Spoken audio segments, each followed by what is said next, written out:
something interesting to look at. Yeah, you could put your screen share on that.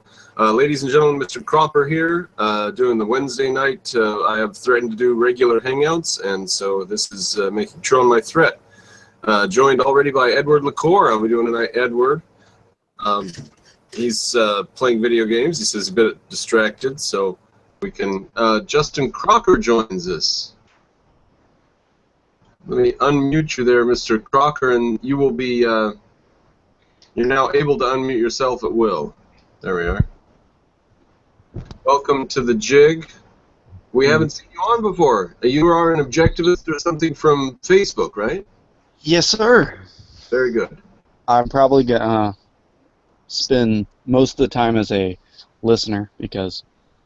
Well, excellent. Welcome to the shindig. Yeah, just throw in whenever you can and whenever it sounds good to do so. All right, good. The priest thing, we're just mentioning the headlines for the priest and how they're responding to that. I thought it was quite interesting when the police chief of France said that another terrorist attack or two and they'll be on a state of civil war. And yeah, it's difficult. It's difficult to verify whether or not he really said that. I mean, there's going to be translation issues. Right. Well, he did. Okay. I mean, give him as much room as you can. He must have said something pretty provocative if they're translating it that way. Yeah. Yeah. I mean, at this point, it's just about watching the media slowly self-destruct over the issue. I mean, you know about the headline from one of the recent terrorist attacks that basically read, "Syrian refugee dies in German blast." Oh, that headline is going to go down in history. It is incredible. It's such a beautiful bit of spin. The rest of the article covers what actually happened, which of course is that in Germany, a Syrian refugee blew himself up because, well, you know, when you're Muslim, what else are you going to do? But it's just the way in which they phrase it, so that he's a Syrian refugee, ergo virtue signaling. We must feel sorry for him because, you know, indiscriminate sympathy and all that. Yeah. And dies in German blast. What a bizarre arrangement of letters. You can see them struggling to come up with some way of being able to rationalize it. This is the country and the culture that fought 2 world wars and created the Nazis, so of course they're able to twist themselves into logical pretzels at will. Yeah, but it's a sort of reverse of what they've done previously. It's a sort of overreaction. Now, to go from racial pride to complete self-loathing is fascinating. There was a bomb that was left near an immigration center or immigrant center, immigrant, either a place where they stay or a place where they're processed, I don't know what. Yeah. But there was this bomb that was left there and it exploded, and it was a small explosion, and the police say it was just an unattended suitcase with an aerosol can in it that exploded. That's all it was. So don't worry about it. There are apparently unattended suitcases with exploding aerosol cans once in a while. Not a problem. Let's not worry too much. Very strange. Very strange. I think they're ignoring and hiding as much as they can, you know. It's pathetic. Well, that's the thing. I mean, who knows what on earth's going on, because we're going to get false positives, we're going to get false alerts, because people are obviously highly sensitive at the moment, and that's the problem. I still have to remain skeptical as to all claims. Because if we jump the gun, then that can be exploited by the revisionists, by the Islamophiles on the left. So we always have to make damn sure of what's actually going on. All right, that's an interesting. So what you think, if you set up concentration camps for Muslims tomorrow, that the Muslims would end up using that, or the left would use that? Yeah, probably. You know how they managed to find some way of spinning things. I mean, I don't know. They'd probably start putting white Germans in the concentration camps. Yeah, I mean that's practically already happened. I mean, they're sort of prisoners in their own homes at this point. In certain regions, they're told not to go. I mean, that's not the same. That's kind of a incremental concentration camp, because you're telling people where not to go, and where not to go is going to grow and grow and grow. And before you know it, it'll be white people in ghettos, not the other way around. I mean, that's exactly what happened in North Africa. That's what happened in the Middle East. That's what's happened everywhere where Islam has ever been. So yeah, we will end up with white ghettos. So that'll be interesting. There was the interesting case in Germany, like a 14-year-old German boy got beat up at a swimming pool by a group of migrants, and the next day a SWAT team surrounded the little boy's house and arrested the kid's father because the migrants had said that the father had come and threatened them, and that's why they beat him up. So they went and arrested and investigated the father, and of course, I mean, what do you think the migrants got? I mean, give me a break. So. Yeah. Well, I mean, this is the point. I mean, the German people are. It's weird to say that you're overcompensating for Nazism because Nazism was one hell of a problem. But yes, somehow the German people have now overcompensated for Nazism. What a world we live in. You know, I don't know if I buy that narrative. I think it might just be the same thing as Nazism. They're doing just what they did under the Weimar Republic that set the stage for Hitler. It's the same thing. It's a replay. So I don't think they're overcompensating. I think they're just acting German. Well, I mean, their approach is always heavy-handed and authoritarian, but the underlying sort of mindset is different this time. It's just that, you know, their approach to everything is going to be authoritarian, but sometimes well, in the case of Nazis, it was authoritarian pride. In the case of Germany now, it's authoritarian self-loathing. So they're imposing a self-loathing through police brutality, through police heavy-handedness. Because, I mean, if you talk to people like, because there is this bizarre phenomena of these childless MPs, which are leaders in Europe right now. Well, that are far left, self-loathing, pro-immigration, pro-bad immigration as opposed to the good kind of immigration, and they don't have any kids. And Angela Merkel's a good example of this. There's a number of other female leaders who don't have any children, and they just seem to be part of their pathology. Well, so you put it as a part of a kind of self-loathing. What if I say that it's a sort of pride in multiculturalism and in virtue signaling and in being virtuous and non-racist and so on? What if the people that are taking Germany down this road are proud of the way that they are being moral and etc. And so what if it is the same as the people who were proud to set up the machinery to protect Jews, which then ended up being used to kill Jews? So what if they're doing it with a sense of moral righteousness? That's what the multiculturals seem to be doing, and that's what the socialists were doing when they built Hitler's machinery. Well, it's both, because they also have self-loathing. I mean, critical theory, post-colonialism, there is a number of disturbing quotes from German leaders that basically do display a sort of hatred for the indigenous ethnic population. So it is self-loathing, but it's all one big set of problems, because the left have a huge number of different ideas. They've got multiculturalism, they've got political correctness, they've got post-colonialism, critical theory, postmodernism, all that sort of language mutilation. So we're dealing with such a comprehensive clusterfuck of bad ideas. It's astounding, really. I mean, at least with Islam, you've got a purity there. It's just one really bad idea. With the left, it's a massive amount of bad ideas. It's just a question of which bad idea they're currently operating on at any given time. Yeah, it all comes down to a question of philosophy at the end of the day. That's true. And the left is, broadly, we could just say altruism. But that's not quite enough, because there's a lot of different camps of altruism and how they go about it and stuff. But, well, I look at it in terms of self-serving ideologies, because I'm doing an essay on this right now, where the altruism is essentially a lie told to the masses in order to get them to sacrifice for the state or for the ideology. So the ideology is self-interested, but in order for an ideology to be perpetually self-sustaining in its self-interest, it has to encourage altruism on the part of the people who become the tiny cogs in the big machine.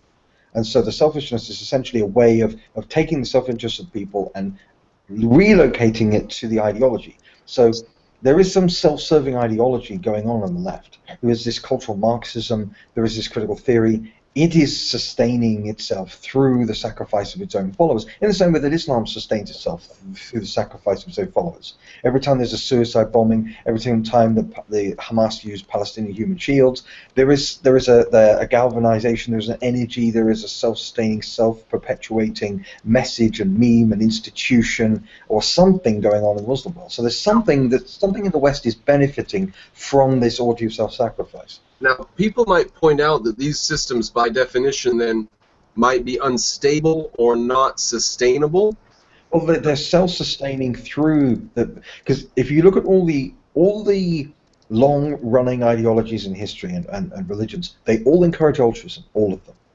And altruism isn't self-sustaining for the populace, but it can be for the idea. Christianity has collapsed loads of cultures and civilizations, and yet it keeps going because it keeps saying that this is the right way, this is the true path, it's worth the pain, it's worth the struggle. No matter what pain and suffering and death you go through, that's the positive thing. Well, let's work with that metaphor for just a moment. So, Andrew, welcome to the thing. So, what if we say that that religion is like a virus that gets into your body and it reproduces as rapidly as possible and may even kill you, but it's not worried because it'll jump to another body before you die.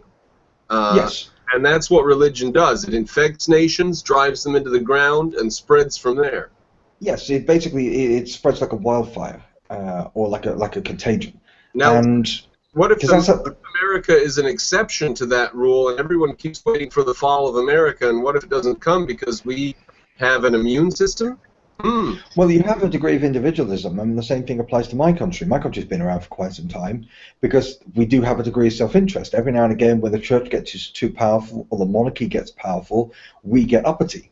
You know, we forced King John to sign the Magna Carta. We cut King Charles I's head off because the Catholic Church was built upon the martyrdom of its own followers. You know, the lurid martyr myths, if you've read them, they're really disturbingly grotesque.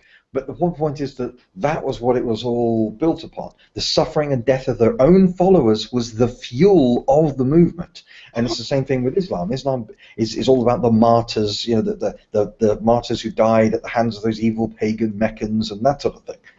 So even though they're the aggressors, they're the oppressors, they're the tyrants for over a millennium, they still see themselves as victims because, again, it's a victim narrative, but it's a believable victim narrative because they really keep getting their own people killed as much as possible. Yeah, there's fun stuff going on in southern Italy. I understand the mafia is killing immigrants, and the mafia, of course, runs the local government, so no one's stopping it. So that's hilarious. Yeah, this is the problem here, because it's not like I want blood on the streets or anything. I mean, yes, I want to see every mosque and madrasa bulldozed and so that I can piss on the ruins, but I don't want to see anybody hurt. It's just that as the left are all traitors to Western civilization now, I mean, they were from the moment that they embraced Marx, the moment they embraced critical theory and postmodernism. Because what is postmodernism? What is postcolonialism? It's post-Western civilization. So the moment they embraced that, they became traitors to Western civilization intellectually. But the moment they embraced Islam, they became traitors in the broader historical clash of cultures, clash of civilizations sense. And so because they've created this grand portrayal that's becoming more and more, that the public is slowly waking up to the sheer scale and horror of this, there's going to be a massive right-wing backlash, and that's what worries me. I don't want the rise of right-wing bigots. I don't want the rise of white supremacism, but it's inevitable at this point. I don't want, you know, mass civil war and mass massacres of Muslims on the streets. That decision was made 20 or 30 years ago when you know, these policies could have been addressed when free speech was stifled and debates, you know, were herded. The subjects are herded around on TV in state press and state censorship. So that decision's been long made. It's going to come to right-wing violence now, period. Yeah, I mean, that's the problem, and we're going to be associated with that because we're criticizing Muslims. And the good critics of Muslims are going to be associated with the bad violence. We're going to be associated with the right-wing snipers. We're going to be associated with the people who put bacon on mosque door handles, you know, and it's just really, it's like, no, the left is ultimately to blame because they've created a huge sort of moral cultural vacuum because they've withdrawn from moral responsibility for this issue. They have no moral principles at all exercised here because they've had to sacrifice them to political correctness and to surrender to Islam. All right. Just you So, have to basically the right are able to say we're the moral ones, we have the moral high ground because the left have negated responsibility completely by siding with people that have no morality. yeah. So Andrew asks a cogent question. What can we do now? So it's fine to talk theory. What about what should now happen? You guys. Well, at minimum, we need to put it on record as to what our position is at this point, what it's always been.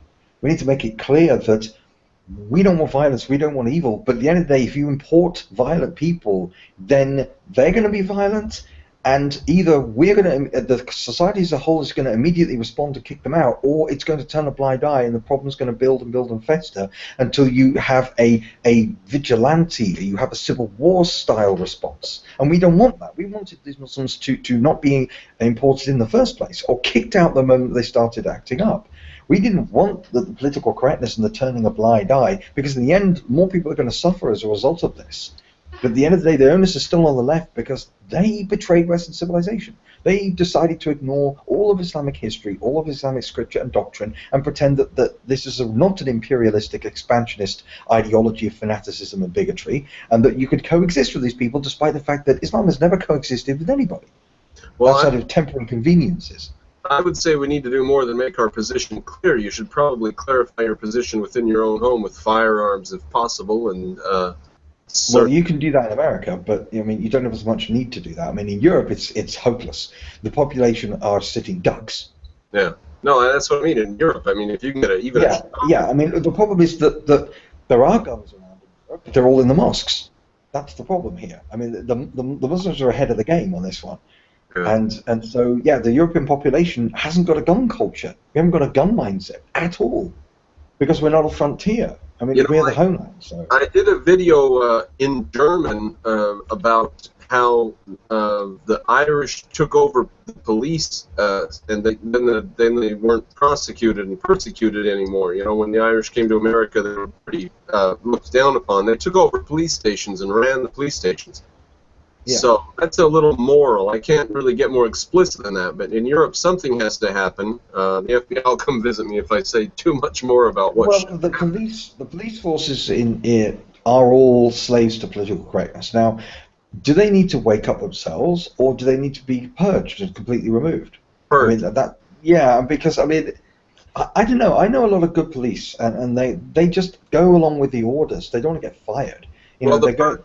The purge might only end up taking 10-20% out. Yeah, I mean, obviously the higher you go up the political hierarchy, the more political, ergo the more politically correct, ergo the more traitorous. Yes. But the bulk of the police force, I think, would eventually come round to, because this is what happens in coups and things like that, that sooner or later the police force will come round when they realise, you know, that this is about the people versus politicians, people versus politically correct. Because the left don't count as members of Western civilization anymore. Even in their own minds, they don't see them. They see themselves as sort of floating above the world, as sort of guardians of the globe as a whole, protecting the Earth from climate change and white people. So they don't see themselves as people of the West anymore. They don't really count. You know. Transcended the West, yeah. Yeah. But if we look at oh bother, I've lost my train of thought, but something about Western Europe and what's happening with the left not being involved in it. No, lost my train of thought on that. I'll try to remember what it was because it was brilliant what I was going to say. Oh, well, of course. Well, never mind. Does our new guest want to say anything? Yeah, guys, speak up if you want. Throw something in, a dirty limerick or something like that. France, the French cutting. How long is all this going to last? How many attacks does there need to be before there's any substantial change? Not too many more. It's close to This week has been pretty bad. The last 7 days have been bad. Are there going to be another 7 days of this? Oh yes, absolutely. I mean, it's going to go up and down. I mean, but you've got to remember the media are in full-blown whitewashing and smoke screening. I mean, they're an absolute total spin control. This is why there is that absurd headline about Syrian refugee dies in German blast. I mean, that is Orwellian. That's classic stuff. That is. You know, Someone deserves a someone deserves an award for that. I should do a show where I basically do a sort of weekly, Orwellian Nightmare of the Week award, where I basically go through headlines and sort of, because the headlines don't match the article. So you don't even have to you don't even have to research what actually happened. The article itself demonstrates that the headline is Orwellian nonsense. let me give an example. The New York Times just did a story about the coup in Egypt that succeeded and put Islamists in power, and the coup in Turkey that failed and put Islamists in power. But the New York Times said, why does one coup succeed and the other one fails? No, Islamists gained power in both coups. You know, let's not ignore it and try to separate it and say these are two different situations and how are they different. They are the same situation. Islamists are gaining power. So, well, in Egypt, they did actually overthrow them eventually. So it's sort of Egypt is on the brink. It's teetering one way or the other. There is still a substantial proportion of the population that are Islamists, but Egypt is very westernized. I mean, they stand to lose a huge amount of tourism and economic support and everything if they go full Islamist. They don't want to turn into Syria. no, Well, some of them do, obviously, but there are videos online of the pogroms going on in Egypt. They're hunting Christians and killing them. they've been doing that for over 1,000 years. The Christian population of Egypt have been the recipients of the longest-running genocide in human history, because the Christian population of Egypt are the real Egyptians. The Arab Muslims in Egypt are foreign invading occupiers, as they are in Syria, as they are in Lebanon, as they are in Palestine, as they are in all of North Africa and the Middle East. They don't belong there. They don't deserve there. They stole that land, and the indigenous population have been slowly whittled down, because that's what Sharia law is. That's what the jizya system is. The jizya system is a multi-generational, incremental genocide, because the whole idea is that you don't need to kill them, you just need to wear them down through heavier taxation so that they gradually convert piece by piece by piece. And the Christian population in Egypt have been under the jizya and under the Sharia law for over 1,000 years, and been slowly whittled down to about 1% of the population. But it's still not fast enough for the Muslim population. They're still going to want to kill them all. It's a repeat of the Armenian genocide that Turkey apparently didn't commit, according to the Young Turks. It's interesting that Islam is just another example of an unproductive society that has to grow, and it sees conquest as its only source of wealth, and that's how statist societies are. They eventually get into a war to try to gain more resources, because that's the only thing they can imagine that resources would come from, is grabbing something, and that is exactly the definition of Islam. They grow by gaining new populations and then subjugating them under the jizya. So, yeah, because it's their entire economy. That's why they never bothered to develop capitalism. In the same way, why the South of America didn't develop capitalist and industrialist principles until long after the North did, because they had slavery. So when you have slavery, that slows down your economic and social development in every way. Why? I want to say 2 words. Because half of the people, the slaves, are working the utter minimum. All they have to do to not get whipped. The other half of the people are sitting around with whips in their hands. So what you've got is just a very small amount of the population that's actually working, and they're not working very hard, and everyone's living off of the work of those people that aren't working very hard. And that is the slave economy. So yes, it's spectacularly inefficient and pathetic. And you don't have a consumer base or anything. Andrew, were you clearing your throat to say something? Nope. You have the statement over the side about people canceling their travel plans to France and Germany. That is like a small part of the story of Europe's disintegration. Their economy is going to pieces. Well, I've been trying to persuade people to stop going to Turkey for ages, because my sister just keeps going on holiday to Turkey, and for years I've been saying, don't go, something bad's going to happen, stop going there. This year she finally listened to me and went to Italy instead. Wow, nice. How was Italy?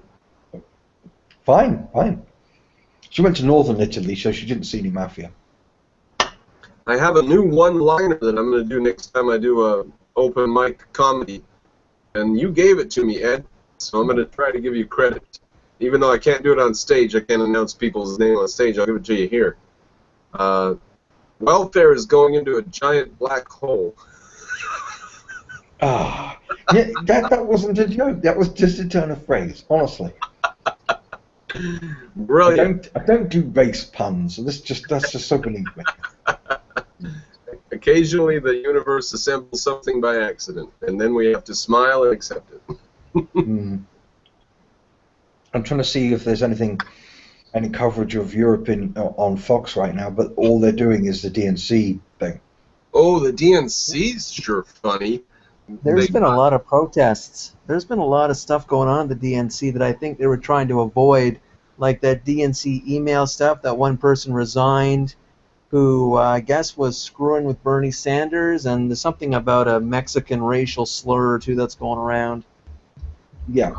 Well, I mean, the left right now are trying their best to sort of keep the freaks there, because the left wing base are a bunch of freaks, total nutcases, and so they're trying to keep these people from the cameras. But they're all outside with their weird placards saying weird things.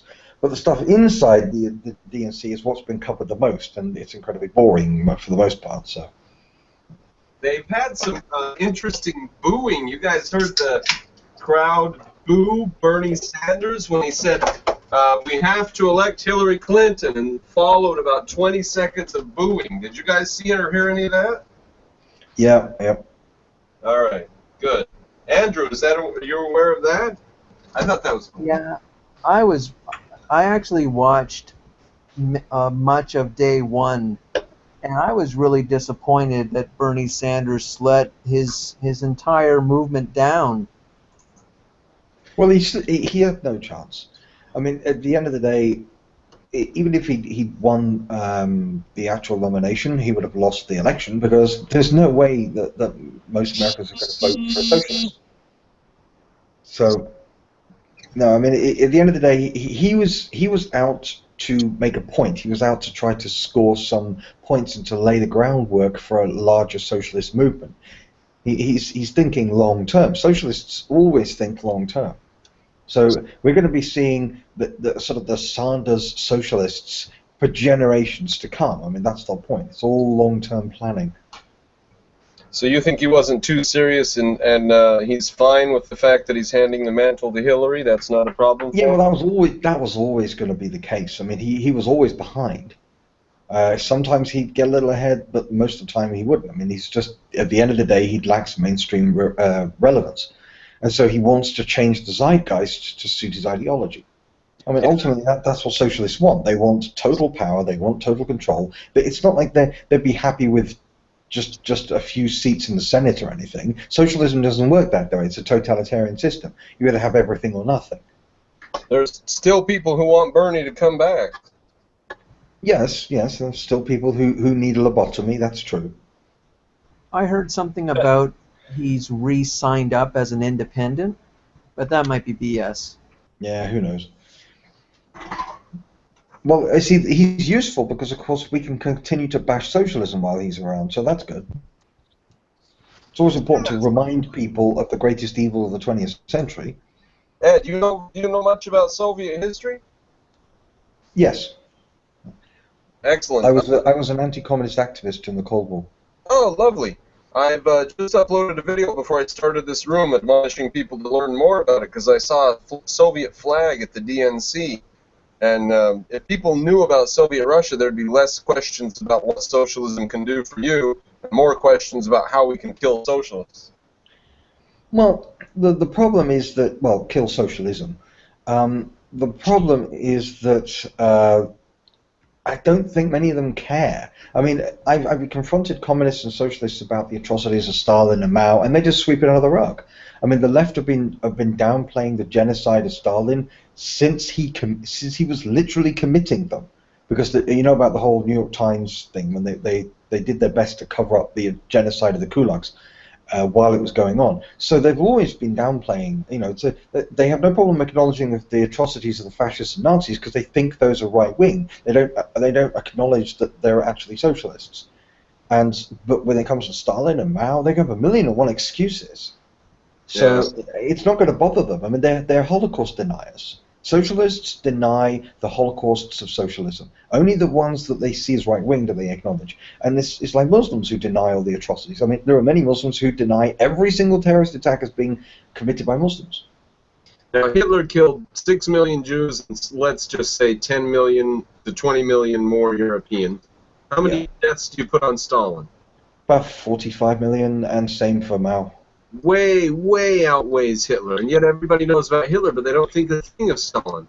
Yeah, I mean, it's the same thing. Plus, you've got Pol Pot, you've got Che Guevara, you've got the Castros, all the death tolls of all the various socialist regimes in South America.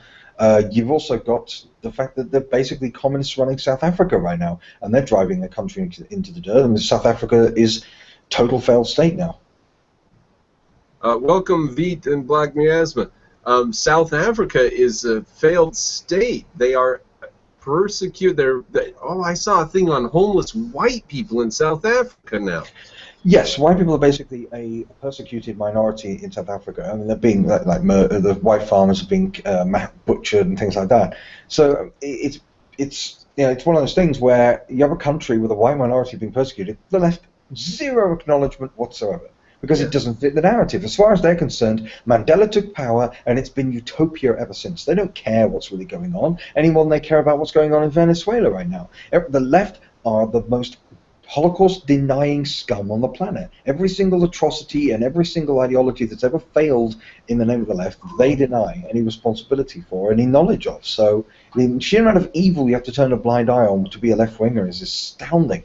It's funny that we should make them carry the banner of Soviet Russia. We should just force it on them and say, what about Soviet Russia? But of course they always say that was done wrong. And socialism's always done wrong, always done wrong.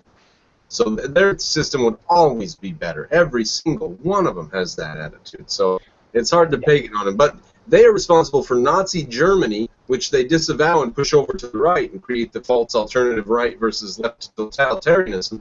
Yeah. Nazi Germany's all theirs. Soviet Russia is all theirs. And and the only thing the Nazis had that socialists typically don't was nationalism. But that was it. That's literally the only difference. Nationalist socialists versus international socialists. And that was why Hitler and Stalin disagreed with each other. Well, I mean, okay, getting millions of people killed is one hell of a disagreement, but at the end of the day, Stalin believed in international communism and also international socialism, same thing, and Hitler believed in national socialism, i.e., the actual name of his party, because the Nazis didn't call their party the Nazi Party; they called it the National Socialist Party. Right. Yeah, every time I speak to leftists about that, they always try to say that the Nazis were fascist rather than socialist. Well, they were, but fascists were a variation of socialism. Yeah. Because Mussolini was a socialist who basically adapted his ideology to fit the national. Because both Germany and Italy had a sufficient conservative and then nationalist reactionary population who didn't like the idea of international communism, and so international communism was just turned into national communism or national socialism, and that's how you ended up with fascism. That's how you ended up with the Nazis. So they're all branches of socialism. They're just different. The fascists and the Nazis specifically are essentially anti-Marxist socialists. That's the difference. That they rejected a lot of the Marxist rhetoric, but they kept a lot of the socialist rhetoric, because of course socialism was already developed long before Marx turned up. Now, to be fair, it's a question of machinery of oppression. So there's this one system where they used machinery of oppression to benefit the nation, and this other system where they said it was going to benefit the whole world, but it's all just machinery of oppression and a little bit of window dressing and somebody with a bullhorn on top saying what they're doing, but it's all lies. It's just a big cage. Well, it's whether or not you're collectivist, not whether or not you're nationalist, because you can be a libertarian nationalist and be a good guy, or a conservative nationalist or whatever. To the right, to the left rather, nationalism is always bad, and they are beyond that. They're above that. They've evolved beyond such petty tribalism.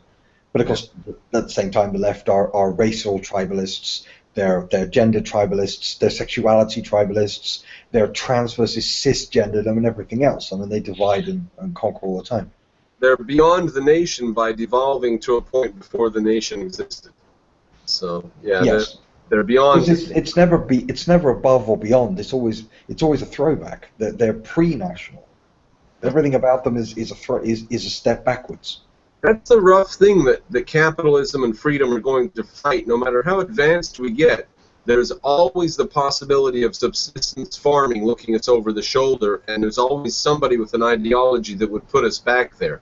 Yeah, thinking that that's a step forward. I mean, this is why environmentalists and far left nutters get along, because that kind of subsistence farming stuff works for them because it would be less harmful on the environment, or so they think. Because to environmentalists, the environment is a platonic ideal. It's a floating abstraction. It's a metaphysical ideal in its own right. It's a perfect realm that we must sacrifice to serve. Essentially, humanity is just a means to human sacrifice is a means to an end. No atheistic scientist with any brain could believe in it, because what if let's say we kill all humans and the environment's pristine. Fast forward about 1.5 billion years, the sun comes out and engulfs the earth. You know, what the fuck good did it do to have all those mosquitoes doing their thing without humans bothering them? Well, because it's anti-evolutionary, because they see the environment as a pristine status. They see the environment as they don't see it as evolving or adapting. So, you know, the climate change, for example, the environment is capable of evolving and adapting to changing climate because it's been doing it for billions of years. But they don't think of it in those terms. They have a static, because that's what Platonism is. It's static. It's always static. There's nothing. This isn't. Was it Thales? This isn't a sort of an evolving, changing world. You know, you never step in the same stream twice. That's not how they. You say Platonism. You of course refer to his world of forms idea, which is that there's a perfect thing, and all of reality is an imperfect reflection of the perfect thing. So, isn't it interesting that they do have their idea of what the perfect environment is, and in no case will anything in reality match up with their idea of the perfect environment if they are by definition Platonists, and they are. So we'll never be able to satisfy them. They will always be upset that we've built some windmill by some tree that they wanted to save or something. They'll always be upset about something. Yes, I mean, it's the same thing with SJWs and progressives. It doesn't matter how politically correct your language is, there's always some slip-up that they're going to jump down your throat for. Your behavior is never good enough. It's always pushing towards an impossible ideal. They define as impossible before it even starts. Yeah. All right. Anyone else want to say anything and jump in there? We've been. Oh, Andrew's got some comments over here. No, I'm good. Y'all got it pretty much covered. Yeah, I found the D&D thing myself there, Andrew. I almost joined it because I did used to play D&D. That's how desperate I was to just get on a Hangout and talk to people. These philosophy Hangouts are priceless for that reason. Yeah. Oh, he says. I suppose I better admit I've done that too in the past. Yeah. D&D is for geeks, that's for sure. So people that are into philosophy know about it.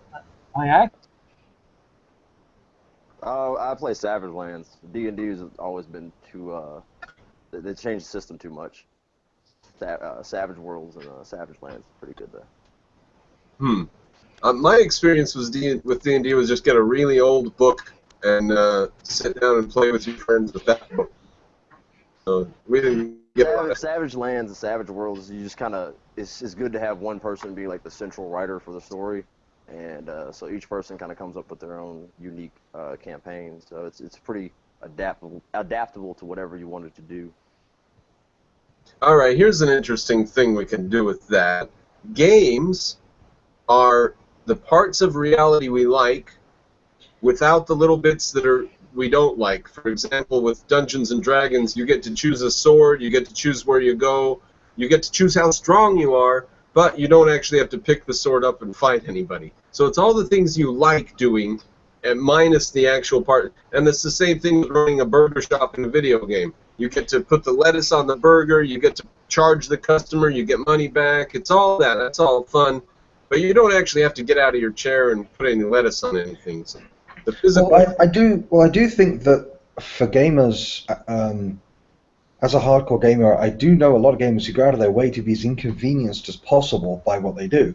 I mean, if you look at a lot of the current old-school RPGs and MMOs that are coming out, they're doing everything they possibly can to make life as inconvenient as possible. You can get ill. There's this game coming out where your character ages and dies, You get colds and diseases if you're wet, and if it's snowing. You can starve if you don't eat. There's all sorts of. They're coming up with as many ways to make the game as inconvenient as possible. All of which problems you can solve by pushing certain buttons while you sit in your chair and drink soda. Yeah, I mean, it's less physical effort, but it's still the same mental effort. It's not that they want a simplified world. They want it to be as deep and complex as possible for a lot of the sort of old schoolers anyway. Well, not simplified, just the hard parts taken out. All the easy. Well, no. I mean, hard physically, but not hard mentally, because there's a lot of difficult problems. Like if you played EVE Online, for example, your character's life in EVE Online can be hundreds of times more complicated than your real life. Because you could end up being a corporate CEO, you can end up being a pirate, you can end up being a trader, you can end up being really, because EVE has its own super complex realistic economy. Which is a space game, is that right? Yeah. It's basically a laissez-faire capitalists in space. Yeah. I played EVE Online I played it for a long time, and I actually made a lot of videos for it that got a lot of views. Tutorial videos and all that are fairly popular, and I made some decent ad money on. But I had billions of ISK in that game, which is the currency, and made capital ships. And I don't know how far you got into it, but I haven't played it for probably 6 months now. Yeah. Well, I'm waiting to see if Star Citizen will turn out to be okay. But that thing's already like 3 years behind schedule, so who knows? Yeah, there's a new generation of super realistic games that come out, and I'm still playing Heroes 2 that was published in 1992. Heroes of Might and Magic? Heroes of Might and Magic Part 2. That's a classic. I remember the first one, Heroes of Might and Magic. That was my shit. That was a fucking lich. It was badass. That was great. You get the Warlock, get the Black Dragons, you got the fucking shit tied down. They used to have like zombie dragons and shit. It was badass. And the Bone Dragons. Oh yeah, those are cheap, but they're plentiful. They reproduce quickly. All right. Well, everybody does bone dragons these days. Yeah, they comes from my game, bitch. No, okay. Stay Which is, I'm talking about a game that is now 20 years old, nearly. Yeah, I mean, I still play Age of Wonders 1, and that was 90s. There you go. Do you have to get a special computer for it? Yeah, well, no, not since they released it in Steam. I mean, that's the great thing about Steam. That a lot of these old games can now be played again, and I don't have to sort of, reverse engineer my computer with steampunk technology to get it to work. Well, I tried to sign up for Steam for some reason for one of these things, and it ended up being much more complicated and difficult than they advertised for some reason. I don't know. Well, once you get it made, once you get it done, it's easy because it's the central hub for most of my games. I've got a huge number of games, and they're all launched via Steam, so I don't have to have loads of icons on my desktop, and I can delete a game, and I can like if I buy a new computer, for example, I don't have to just go and find all my old discs or anything. I just load up my Steam and then just download them all over again. Yeah, I went and bought an old, really old computer that some lady had bought back in 2001 and never used, and just sat in her house. She paid $2,000. I paid her $40 for it. And I just play video games on it. It's a pathetic waste of resources that she paid that much, and I'm using it for video games now. But it's beautiful. It's brand new, spanking new. So, anyways, maybe this has turned into a video game hangout. That'd be awful. As long as we don't go into sports, though. That was the only rule I posted. Yeah, I only play sports games, so. You like sports games? Yeah. Fail. That's off limits. I don't want to get kicked out.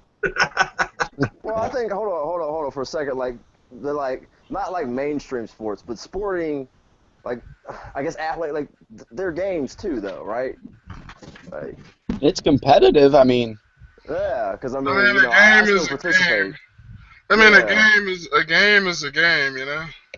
Yeah, but there's just something about mainstream sports that's just incredibly dull. It's the culture, the language, the clothing, everything is just visually speaking, like whether it's baseball or I think football. it might just be me, but I think something may have just happened to your mic, Ed. Oh, not again. It did start slowing down a bit. You're a bit broken up. But what about, you guys heard about what's going on in Rio with the games? Australians refused to move into their apartments in the village. There were there was broken plumbing. There were paint coming off the walls and nonsense. And they actually are paying. Australia itself is paying to get a lot of the apartments renovated and finished. And they said, "We'll worry about who pays the bill later." So that's Brazil for you. They can't even build some fucking apartments for the people to stay in. What an incompetent bunch of fucks. Wow. I don't know much about the Brazilian government. I assume they're socialist. Yeah. Yeah, socialist fucks. It's as totally out of Atlas Shrugged, where there was gazambas and bazanzas of money charged for the construction of this mine. And then when people went down and looked at the workmanship, it was all garbage. And it's just exactly out of Atlas Shrugged. Just exactly. You guys probably know the bit Francisco d'Anconia's mines, and they actually built some of the apartment blocks and stuff with stuff from a local landfill. That's really, really exactly what's happened. They hire all these local Brazilians now to come in and fix up the plumbing, patch things up, make things work. What do you mean? So these people were available? So there were plumbers around, and you couldn't get a plumber in the building, and you charged the government how many gazillion dollars for each apartment? So it's a scandal. Aren't the Russians banned from the games, or something's going on with their drug testing, or I don't know? I think Putin's trying to bypass the ban. I'm not quite sure how he thinks he can do that. Because he's Putin. Well, yeah. The one thing I like about the Olympics is that they still have a quasi-Greek atmosphere. The Greeks had no team sports. So those of you who might think about sports once in a while and wonder if there's any reason to dislike them, you could dislike them whenever there's a team involved. That's philosophically appropriate. Oh, yes, absolutely. I despise all team sports on principle. There you go. Individual sports, or it's not a sport. That would be a good debate. Yeah. Just look at team sports as basically sort of dumbed down wars. I like my wars, proper wars, hundreds of thousands of people, mass casualties, all sorts of morale and topographical details, whereas all you do in sport is you take all the units, reduce it to an extremely small number, have the same basic terrain, and then basically sort of pussify the war process by removing all the bullets and explosions and just having a pigskin ball or whatever. Yeah, so it's they take all the fun out of war. That's the problem with team sports. It's quasi-war without the casualties. They actually take the fun parts of war and they leave out the parts where people bleed and die, and only the parts where you've got one team versus another on a field and there's a winner and loser, only the fun parts remain. That fits my definition earlier of a game being the abstraction of the fun parts of something minus the dangerous or boring or difficult. Well, how come wars are so interesting historically, tactically, and sport is a bellwether? I mean, I don't get the same intellectual stimulation from team sports at all. My eyes glaze over instantly, whereas I study military strategy, military history, from Ronald to Sun Tzu. I love military strategy. It's fascinating. This is why I love playing the Total War games. In Total War, you have terrain issues, you have weather issues, you have visibility issues, you have firing arcs, you have armor issues, you have momentum, unit formations, and yet when you look at sport, it's nothing compared to that. There's a little bit of that, but most of it is just dull, repetitive nonsense. It doesn't have the dynamic feel or the complexity or anything. Yeah, I think sports is pretty strategic if you actually study it and you know what. I know about the positioning and everything else. It's just sports are actually strategic. They require you to strategize against a group of other people. Yeah, but compared to war, it's child's play. I mean, well, compared to war, anything is child's play. Fuck you, Brandon. Stop trolling me, you motherfucker. So that's why we talk about war and then games. And then there's war games, like chess. Yeah. Chess is kind of a war game. Well, chess is pretty good, yeah. I used to play a lot of it, and then one day, Jorge's an objectivist, some of you might know on YouTube. Jorge one day was reading an article about what Ayn Rand said about chess, And he and I quit playing chess that day. We just couldn't summon the wherewithal after that. Because Ayn Rand said that chess is how Russians escape reality, and it's a way to escape and ignore reality and really, really get absorbed in a fantasy land. So is checkers okay though? it's got a little bit less depth than chess. If you could step up to chess later. Conquer chess first, or pardon me, conquer checkers first, and What about Go Fish? Is that still on the board? Checkers. There's some of the pieces move different in chess than in checkers. I was about to ask you, did y'all play Mad Queen's chess, or did y'all play any of the other different variants of chess? Like, I particularly enjoy the older ones, like the Babylonian chess, because there's a lot of cool dynamics in there that a lot of people aren't familiar with. No, I'm not familiar. I thought it came from Persia after Babylon. Babylonian meaning a style of rules, not from the age of Babylon, or what? From the age. There's so many different old school variants of chess, and it's it kind of went over the last 300 years. Mad Queen's chess has become kind of the most prominent one. But in fact, you can even make up your own rules for chess as long as they're consistent. And you can find somebody who's willing to play by them. Yes. Be careful, because you change classic things at your own risk, and then later you find why you shouldn't have done that. So that's the basis of innovation, though. Yeah, be careful and have fun. Don't fuck with chess rules. No risk, no reward. Risk's a good game too. You guys play Risk and you roll the dice and you move the guys. Didn't you ever want boats? There's all those oceans. Come on, give me a boat. What's the key? What's the key to Risk? Is it taking Japan? North America, I think, is probably the best option. The time I played Risk a lot was way back when I was in grade 8. My grade 8 teacher would play with a bunch of us, and he always would start in Japan, and somehow he always won. He always would start in Japan, though. Well, like Eddie Izzard said, Asia, 7 fucking armies, but nobody can hold it. So Asia always gets carved up, unless it's an adult playing against a bunch of kids, then they probably always win. Yeah. If you can take Asia and get hold of Australia, that's a huge. If you have Asia and you can beat Australia out and hold it, that's already an enormous amount of armies to work with. But North America's it's got very few fronts and a very good income there. Yeah. Well, if you want to Risk with boats, just play the early Total War games, because they sort of feel like that. Medieval Total War 1, I really recommend. Because your ships are used for transporting, but the later Total War games, you have actual naval battles, and that's good. As a video game? Yeah, I mean, Total War Shogun 2 is brilliant. I mean, it has a real in-depth look at Japanese culture. You'll learn a lot about Japanese history playing it. Beautiful graphics, beautiful music, everything about it is just phenomenally good. The Total War games are by far the best strategy games in the world right now. I mean, you ask any strategy gamer. I mean, it's just because it's turn-based, not real-time. So you have a lot of time to think about your moves. Huh. All right. Well, there we are. It's turned into a gaming hangout. I was thinking more of it's a more nostalgia hangout. So what else are you guys talk about? Like anything nostalgic? Just throw it out there. I'm gonna say SWAT cats and playing spades with my cousins growing up in the South. That was all. Spades is good. Spades. Yeah. I like playing art. Poker. Is there an online website for playing spades? Has anybody come across that before? There's not too many people that can play cards anymore. I learned it from people that grew up in the 40s and 50s, so it's... Same here.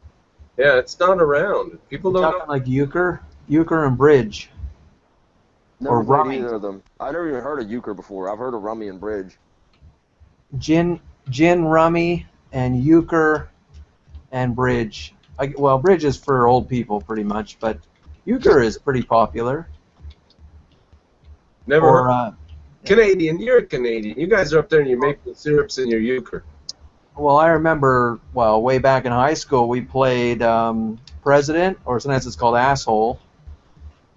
We played that. Asshole, I have played Asshole. Popular with that also. Yeah, assholes. Oh, we call it bastard in my country. Yeah, I've heard that too, actually. What do you call it? Bastard. Boston? Bastard. Bastard. He's from England. Give him a break. He's got a speech impediment.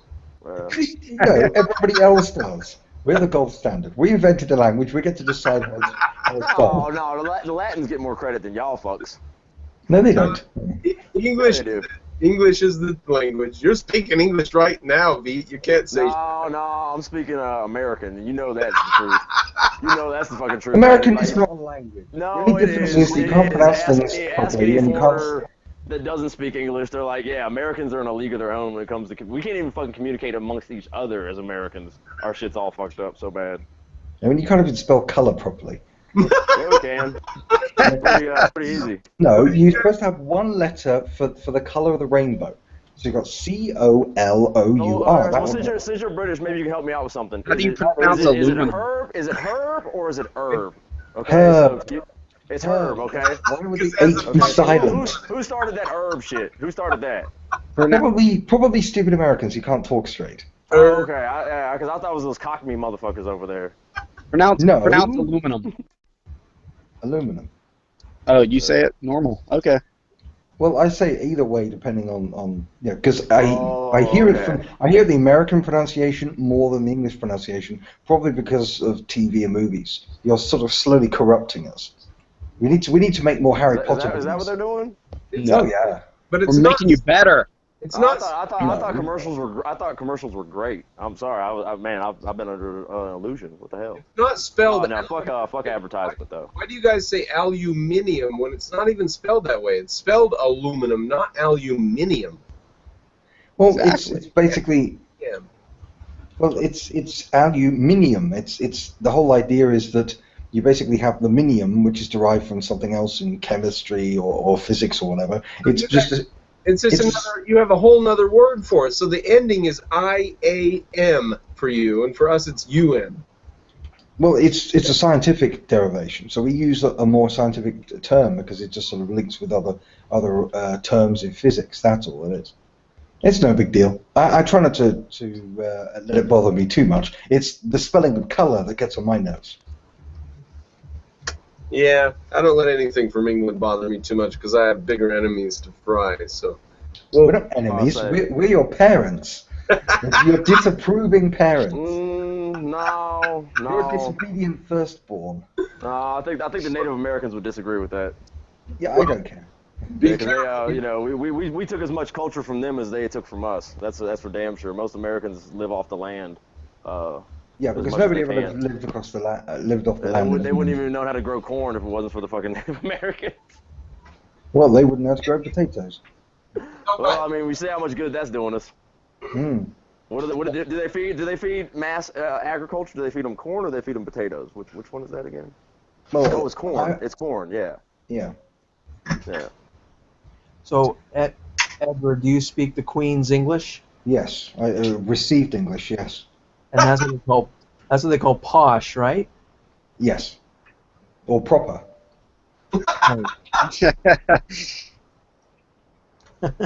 Well, somebody has to maintain the standard. Otherwise, the language would devolve into a mess. It's all about objective standards. I'm objectively Rabble. superior linguistically to everybody else. We devolved to the rabble. Exactly. So for the longest time, I was perplexed because they got the guards that stand outside the British Palace and whatnot, and they don't The ever Busbies. move. Yeah, they just go back and forth. I was like, those dudes, their nuts have got to itch after a while, and I was like, how do they do it? How do they scratch their nuts? You watch them long enough, when they turn, they do a really high up kick with their leg. Yeah, and that's gotta do it. That's gotta do it. That's gotta no, scratch the nuts. that's a proper formal term. That's scratching the nuts, bro. No, these are That's professionals. scratching the They're nuts. tra- You don't they're stand that trained. long without the they're nuts. trained. You don't need to scratch in that location. No, it's So, gonna get to you after a while. Any relief is better than nothing at that point. So you don't tell me they're overextended. There's a little exaggeration in that shit. So you think about men's private parts a lot, then? Yeah, it's No, not exactly. I'm just trying to empathize with when I see somebody else being like, because I remember being a church deacon back in the day, when I was wrapped in that stupid shit, and you got to stand there for 4 hours in the service. Yeah, well, they're trained to be able to stand in a special He way. said, "Wow." Well, interesting. They're trained to not appear like they're scratching their nuts, because that's, you know. They have a special powder they put on. Oh, okay, that's much better. That What makes did me this feel much fucking better about conversation their devolve fight life. into? Yeah, I don't.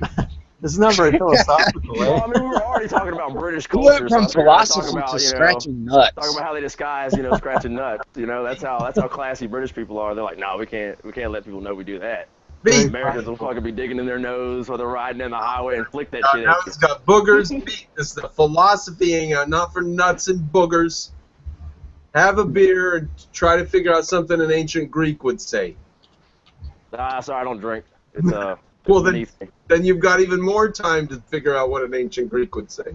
Well, I'm sure they had these conversations as well. I mean, you can't, you know, it's everything's full circle eventually. You'll They eat off bathed nuts in and olive you'll eat oil. off nuts and balls, and then, you know, get back to bombing people in the Middle East.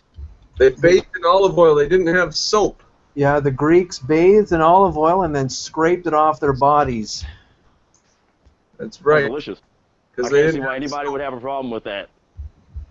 Well, it's the same as soap. Soap is just fat dissolved with lye, and you rub it on yourself. So they just used fat and just scraped it off instead of, because lye is water soluble, so that allows it all to come off once it clings to the dirt. But if you don't have that, then you just scrape it off. So they had these scrapers, and rich people, wealthy people could gather their scrapings up and keep it in jars and sell it as medicine and stuff. It was very bad. This situation was bad. Yeah. But yeah, they didn't have soap. They invented it later. It was an invention. So soap's not metaphysical. I was kind of surprised when I learned that, Andrew. That actually made me investigate the history of soap, because I said, well, when did we get it then? So, you know, people in the living on the islands, they didn't have to worry about staying too clean, having all that access to salt water and sand. So that was never an issue for them. interesting. Yeah. The Greeks So had... they still don't have to worry about that, really. Like a lot of the ones that live off the in like more remote islands and regions and stuff like that. Well, a lot of islanders use fat, which is actually there was a story about you a do woman dry who, out. You do dry out, so you got to keep your Yeah. skin moisturized. Well, 'Cause you're, the I mean, woman, just closer to the equator generally. well, the woman who founded the Body Shop the Body Shops, they do loads of cosmetics and stuff like that. She said that she once went to islanders and saw them using just plain fat, and their skin was like way better than anything she could come up with, and it kind of shocked her faith in their own cosmetic technology. in their own cosmetic technology. Yeah, because it just turns out that islanders using fat were getting better results. Huh. And that actually is exactly what olive oil is. It's just fat. So there's something about rubbing fat on your skin that's apparently occurred in many cultures. There are these people that dig up roots in Africa. They live in an area that's so dry that they dig up these bulbous roots and they drink the pulp. They drink the juice from the pulp. That's when they get their liquid of a day. And they actually rub some mixture of like animal fat and ashes. That's what it is. Black ashes and animal fat. And they rub it all over their skins. So all over the world, apparently, this is sustainable, apparently. I mean, if it caused disease and rotting of the skin and bacteria all over you, then you would die. So apparently it's sustainable, because every culture happens on this idea of let's rub fat all over our skin. Interesting, for what it's worth. Yeah, but there's a bunch of fucking corporations out there that much rather sell fucking highly corrosive chemicals for people to rub on their skins.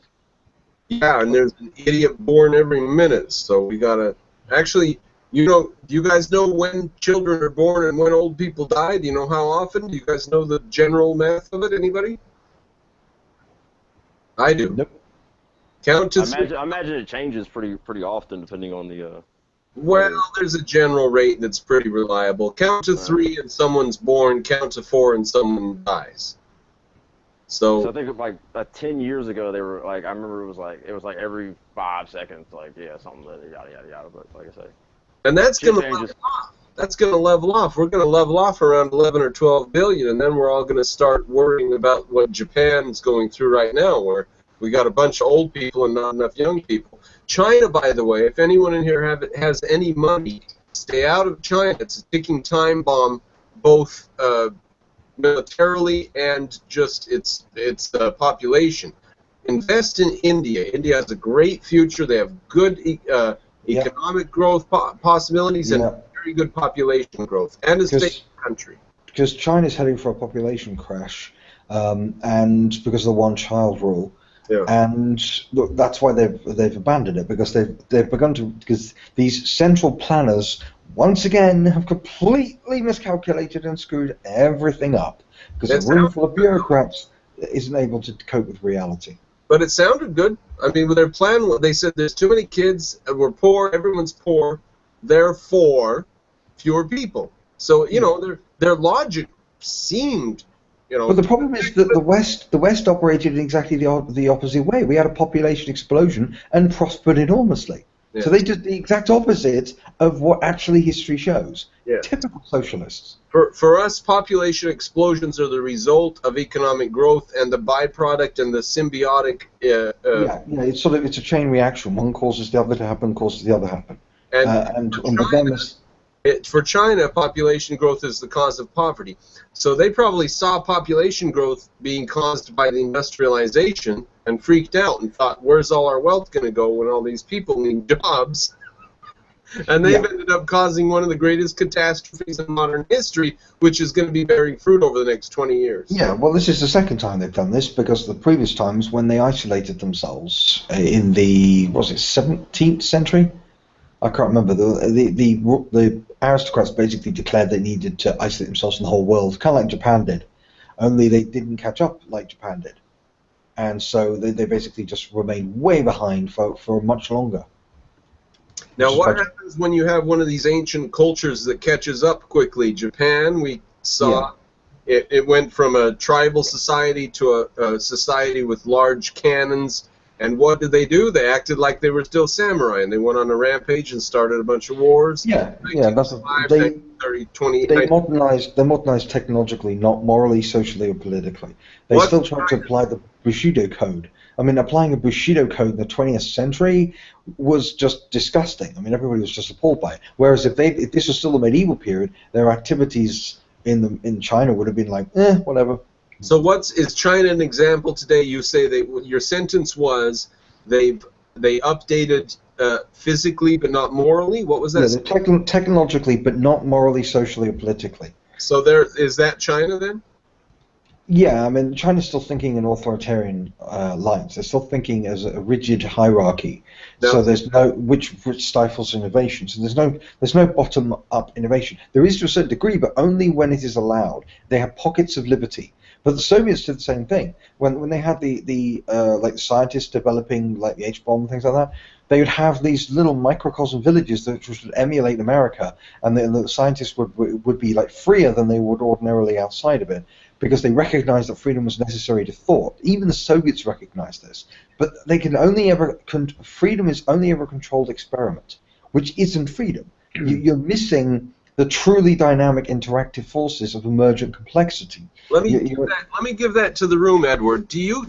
Has anyone else ever heard of the fact that, like, the rocket programs and the nuclear programs and the really intellectual stuff in Soviet society was run in villages of total freedom with very well-stocked stores and special goods brought from abroad and no censorship and no police, or just police for regular domestic problems.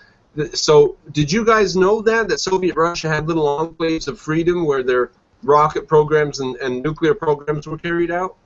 That's just self-evident. I mean, you just generally there's a reason why Albert Einstein left Germany when he did. You just can't. There's a saying, survival comes before art, and science is as much of an art as it is a way of thinking. So you got to have an environment for that capacity to grow.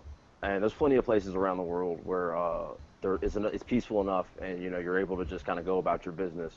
So you think it's obviously true they would have to have some enclave for thinkers?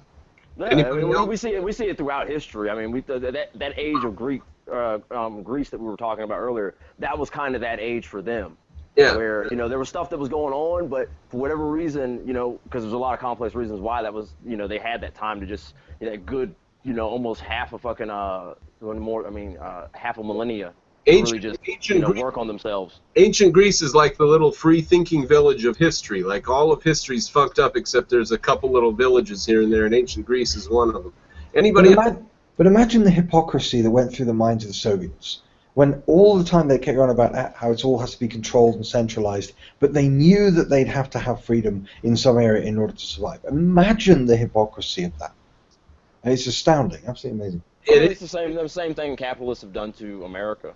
I mean, they completely destroyed people's ability to think for themselves, and I blame it entirely on capitalism. I think it's the left. Capitalism didn't do it. It's the left. Capitalism. No, it's capitalism. I mean, we can have our different opinion on it, but well, capitalism is economic freedom. Capitalism is just a trade without state intervention. Let's let him define capitalism is what it is. Capitalism is what it is. It's not an ideology. It's the idea. So therefore, it is an ideology. So how it's implemented. It's not an idea. And I would argue that capitalism, when what we originally started off in this country, is not what we have going on right now. Okay, define capitalism. Can you give a definition of, even an off your top of your head? It doesn't have to be perfect dictionary definition. Capitalism for you means what? What the hell does it mean? I don't know what you mean by capitalism.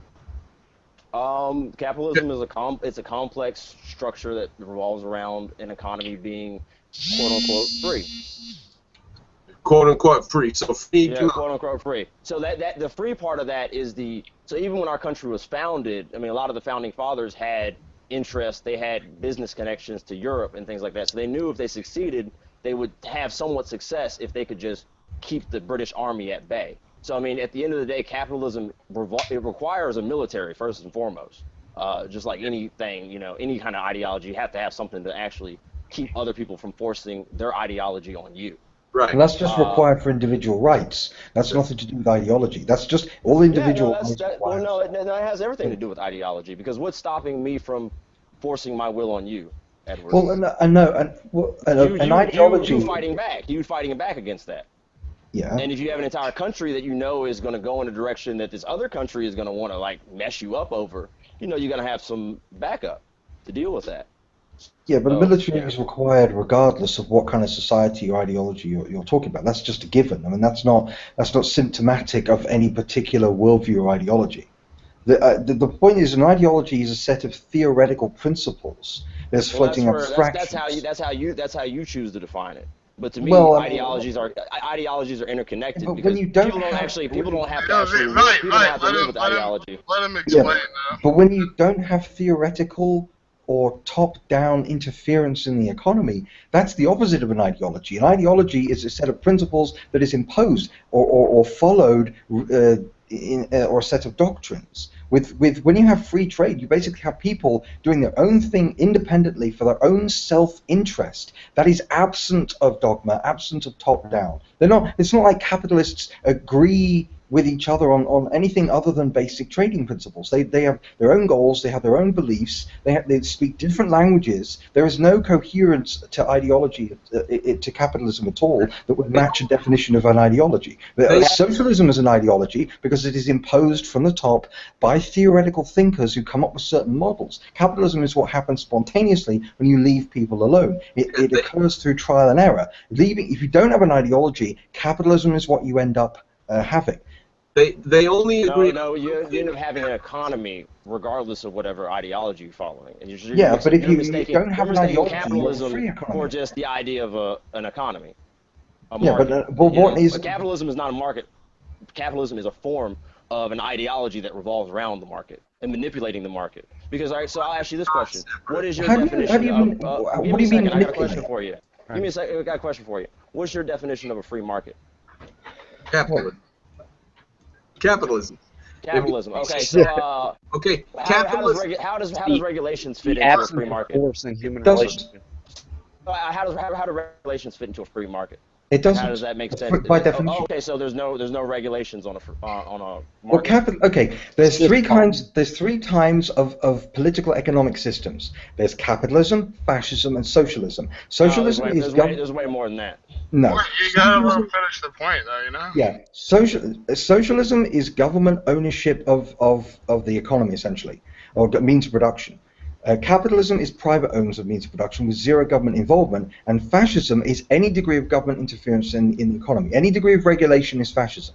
Because you have fascism to different degrees, because you have different degrees of regulation. Any form of government control over the economy is a violation of individual rights, is a violation of economic liberty, and it is fascism. So fascism is this broad spectrum that fits between pure socialism on one end and actual capitalism on the other. Anything in between isn't capitalism. It's fascism. The moment you have any regulation, the moment you interfere in people's rights to economically interact with each other, then that's a form of oppression, that is a form of injustice. Capitalism is zero government intervention. Anything else is crony capitalism, mixed economy, whatever you want to call it, it's just fascism. Because if you look at what Mussolini did, it was regulation-controlled economics. And that's what you have in crony capitalism, that's what you have in a mixed economy. It's just different words of the same thing. Justin. So what you have in England is what? What do you consider what you have in England? Fascism. Fascism, because there's regulations on. Yes. On what? On every aspect of the economy. We have a government-controlled media, the BBC. We have government-controlled healthcare with the NHS. We have huge amounts of government regulation of the banks and everything else. Any form of government regulation is a violation of individual rights. We can't regulate the economy, but we could lives. You don't need regulation in the economy. economy. That's what the police and military do, right? And you're in favor of them, right? The police and military aren't regulators. They're there to preserve law and order and individual rights. Regulation is regulation. No, regulation. If somebody commits a crime, somebody's gonna go arrest them. That's them regulating the society. Only in the loose sense. So when we're talking regulation in the economic sense. All right, well, I'll let you go. I'll let you go for a second. But you're cool with regulations to a certain extent, just not in the market. No, I'm not.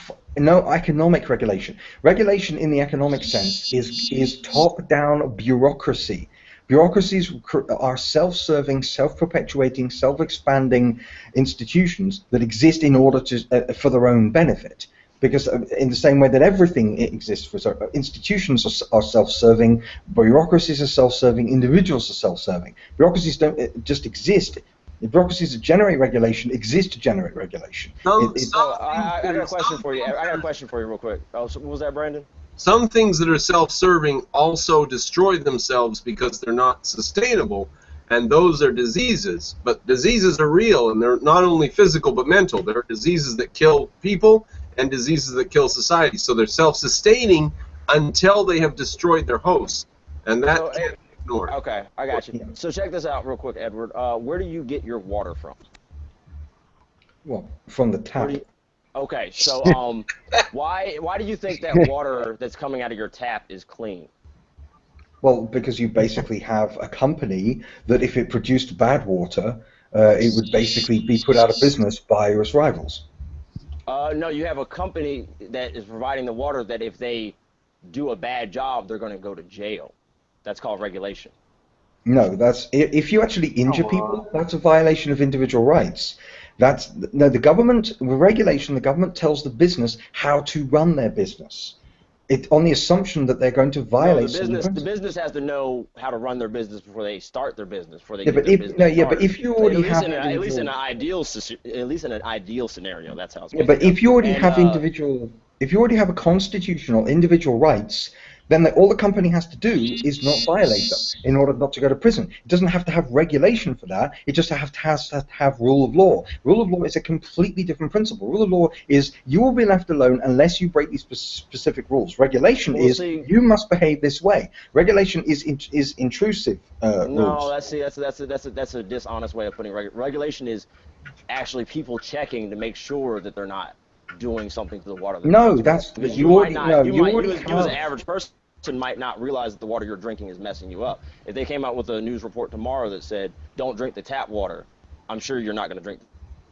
Yeah, but you already have And I'm sure it might have not been a good company that discovered you already that. have journalists that investigate. You already have rival companies. You have insurance companies investigate. You don't need regulations for that. You already have plenty So, of other self-interested are you familiar people with that what's would. going on in Flint, Michigan? Yes. Well, you're not in the state. Okay, so what happened there? Well, basically, the Lack of regulation? no, because it was the government that was controlling the water supply. No, actually, it wasn't. It was a self-appointed committee done by business leaders in the community of Detroit, or sorry, Flint, Michigan, that decided, you know what, we could save $5 million if we switched to the Flint River supply as opposed to buying our water from Detroit, which we knew it was safe from there. Uh, so yeah, purely profit motive that caused that to happen, and it was actually a lack of regulation because there was plenty of people that Okay, stood the up and problem tried here to. is that Well, give me a second. There was plenty of people that stood up and actually tried to warn people, do not do this. It's going to be a terrible idea. And for the first 2 years after it happened, they were like, people are really getting sick. You know what corporations like Nestle and stuff did? They were like, oh, our bottled water sales are going up. Let's just suppress this. Let's just call these people crazy. Let's just discredit them. And then when children started dying, then everybody realized there was a problem. right. So the bottled water I think that manufacturers you've entered into a conspiracy. I think you've kind of demonized regulation, I and I think you've don't know demonized exactly why. corporations.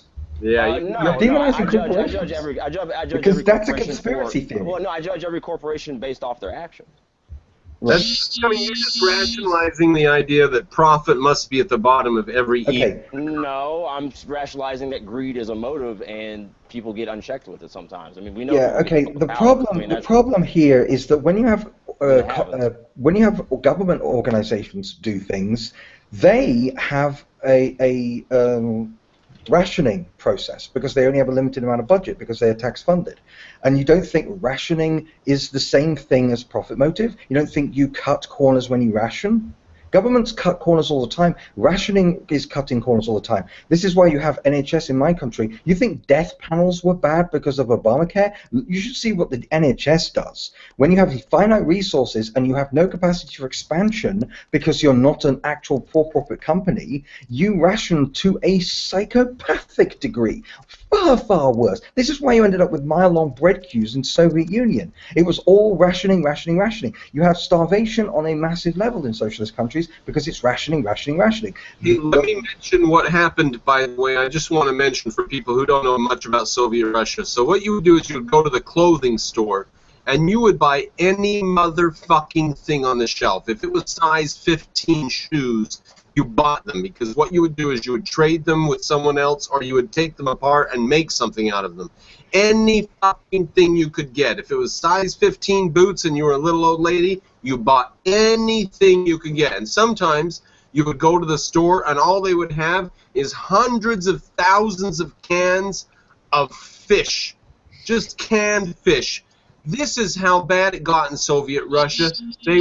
They actually were an industrial society that had been brought down to the point of hunter-gatherers. And the only thing to eat in dozens of large cities in the winter was fish that they plucked out of the northern sea during the summer. That was all they had to eat, was fish that were nature's bounty. They couldn't grow anything, and they had nuclear missiles and long-range bombers, and that is how stupid and terrible and incompetent Russia was, and socialism as such is. So queues, yes, you would get in a line and get to the end of the line, and finally you've got the right to buy something, and what you get is a size 15 pair of boots. Yeah, and that's what you have in a society where nothing is run for profit. Everything is run according, because the Soviet Union was one giant big regulation bureaucracy, because that's what bureaucracies are. They're self-serving entities. They just grow and grow and grow. Regulations in America only ever increase. They don't decrease unless there's like a massive sea change in the political culture, and it just grows and Actually, grows. the Slows down the economy EPA more. regulations have, I want to correct you real quick. The EPA regulations, for example, in America have dropped significantly over the last 40 years, and what we've seen happen is complete destruction of ecosystems and stuff around here. Justin, And before, hold on. I want to jump on that real quick. So I live right down. Well, give me 2 seconds. Give me 2 seconds. I live right down the street from a coal factory, and they have been pumping out a retarded amount of coal ash, and people have just now figured out the connection between people don't live very long that stay on this side of town, and you can test their kidneys after they die. You can test their kidneys while they're still alive. And if you drink tap water out here, everybody out here drinks bottled water. That could have been avoided. That could have been avoided. The company could Yeah, have done a but the better bottled job of water is doing from the that. private sector. This is my bigger point here. Government is not some thing that's just out there floating like a monster in the woods. It's people, and that's why we have accountability. And if we don't have accountability, that leads to corruption. And corruption is really the root cause of a lot of problems in society. Because, with corruption, you have, I'm not necessarily saying profit motive is a problem, but when you have somebody that's solely looking out for themselves way more than they're actually looking out for anything else, they can do a lot of destruction if left unchecked. No. Never. When people are actually rationally self-interested, when they are really looking out for themselves, they are not going to be operating in a way that makes them criminals. What if you're irrational? What if you're acting irrationally? Well, the problem is the irrationality, not the self-interest. The problem isn't the problem. The problem isn't. The problem isn't the problem isn't profit motive. The problem isn't capitalism. The problem isn't people acting selfishly. It is irrational people. And as for accountability, you think governments are accountable? You think a bunch of politically illiterate? I said the people in government are accountable. No, they're not. No, they're not. Firstly, they used to tar we have committees that investigate politicians and other bodies of government that do shit, though. Yes, that's why Hillary Clinton is currently in prison, because it's a really, really effective method. Okay, yeah, but not a good example. She didn't do anything. Okay, so you can prove she did something that would actually get her in prison, though. I think every last atom in the universe knows that she's guilty. But the point is that no, you haven't. There are Marines right now that are being tried for what she did, which is to use unsecured sources of communication to talk. There are Marines that are being put, and by the way, Justin, you can unmute yourself at will, but your phone buzzing was loud. There are Marines who are actually using the defense that Hillary Clinton got off, why can't I? And they're submitting it to the court. There are people being tried by this every week or two. Somebody gets hauled in on these charges. That just confirms my point about a lack of accountability and the fact that money can buy you that. It can buy you influence that would make you not go to jail. Only in a mixed economy, only in a crony capitalist economy. If there's a separation of state and economics, the money can't buy you anything. But the point is that how can you have crony capitalism without capitalism? Because crony capitalism only exists because of a government that interferes in the economy. Which came first, crony capitalism or capitalism? Well, if you had an amendment in the Constitution that said the government can't do anything that affects the economy, and then the Supreme Court would decide every time the government tried to do something, the Supreme Court would say, no, that affects the economy, you can't do that, then that would be an interesting amendment. We would just start there.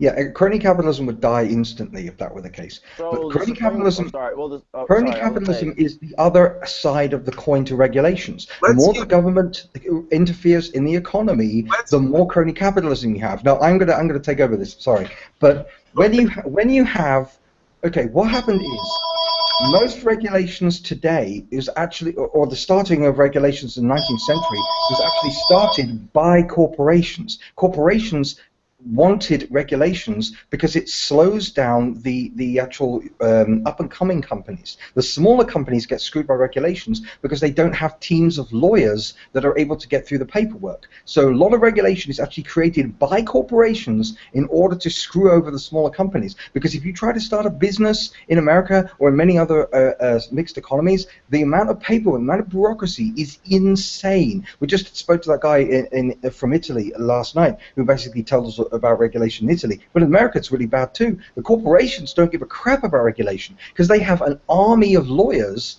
They have entire corporations of lawyers that exist in order to get around regulations, whereas the regulations screw over the smaller companies, and so regulations are anti-capitalist, but they are created by corporations. Another example of a lack of accountability. What is accountability, though? Listen, accountability is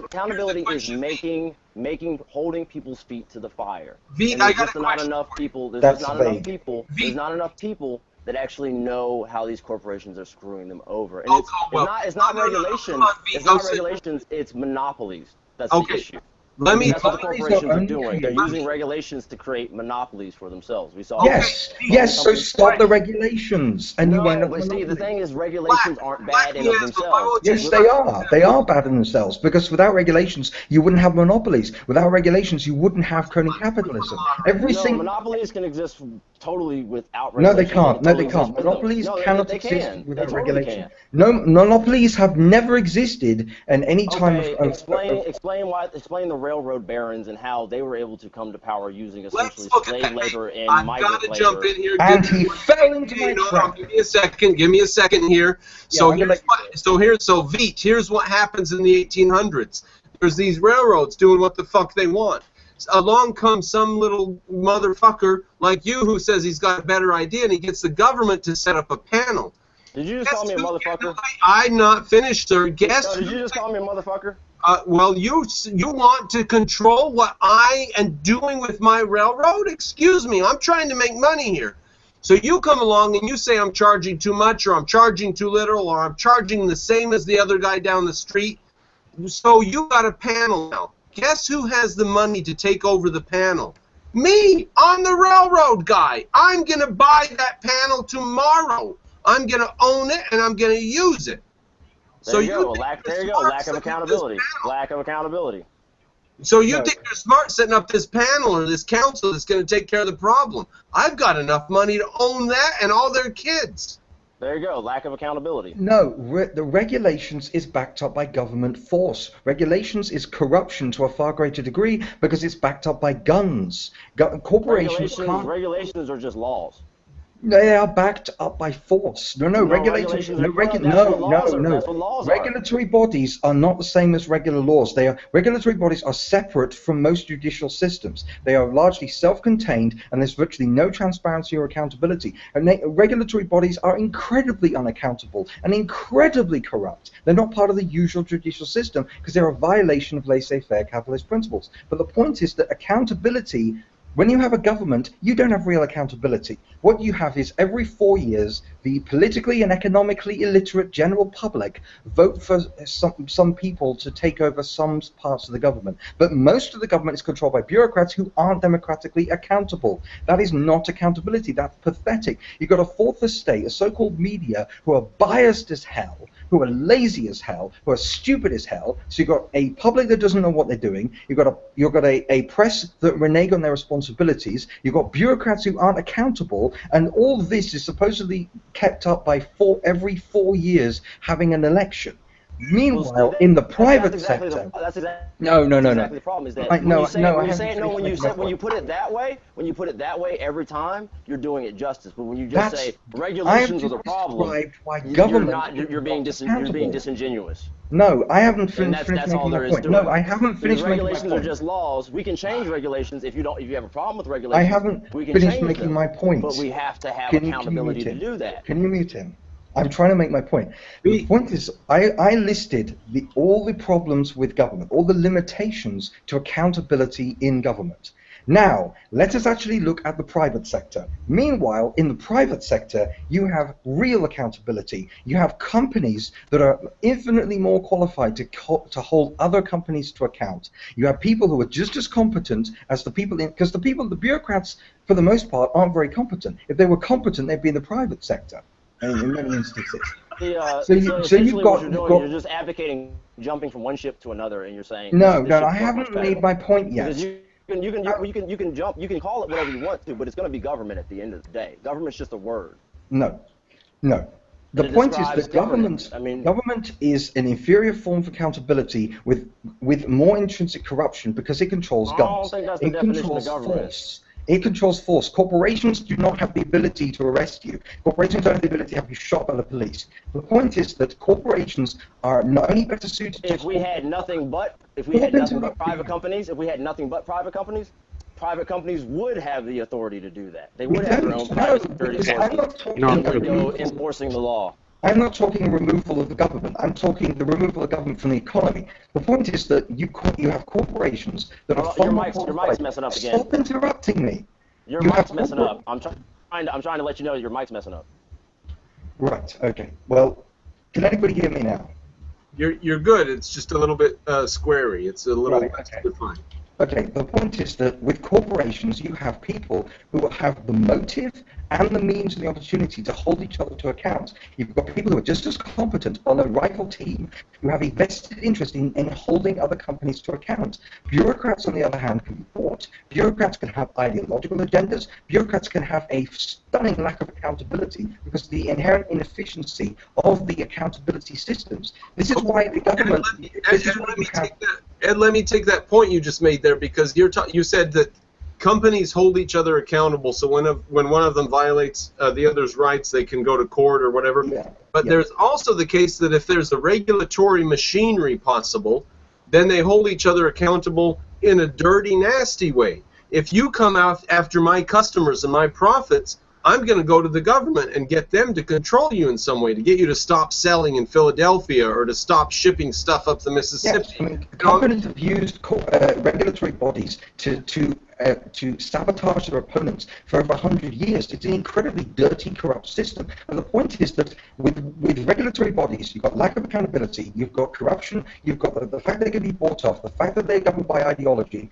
But with corporations, you've got people who have a vested interest in taking the opponents down. It's in their own best interest to hold the rivals accountable, because competition is the only true form of accountability. There is nothing else. It's not elections. Let's give an example here, because I want to go. You said for over 100 years. I'm going to go to the year 1840, when there were these ferries that would go back and forth across the Mississippi to carry people and stuff.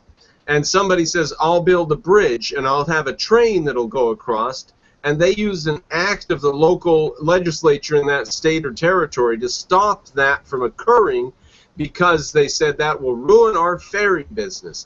Now, if the government could just get out of the way and not have these protections against bad guys and against millionaires and selfish people, here comes this railroad tycoon, blah, blah, blah, he's going to ruin everybody's living, there will be no ferry workers, all the ferry workers' children will starve and be buried in a mass grave after we stab them in the face, it's going to be terrible.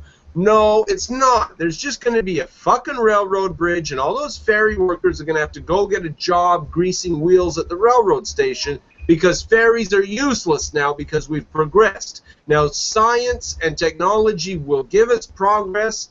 The government will stop us, and the government did. It said, no, you can't build a bridge. The ferries have a right to make a living, and that is just an example where the government interfering for ostensibly for the sake of the ferry owners and their families and their poor little babies is destroying the progress for everybody in society, including the ferry owners, because now they live in a more poverty-stricken world where you can't get goods across the river unless there's a ferry to take them. Yeah, let's live in a better, wealthier world. The government doesn't know what's best. How are they supposed to know what's best? How are they supposed to know what technological innovations will come down the line? They don't have a crystal ball. They don't have a crystal ball. You're still doing it again. Government is not something that's just floating out, and I'll say it as many times as I have to say it. But I do have to go probably here in about 15 minutes. Another friend's going to start up a hangout, and we're going to talk over there. You guys know Gentle Chaos.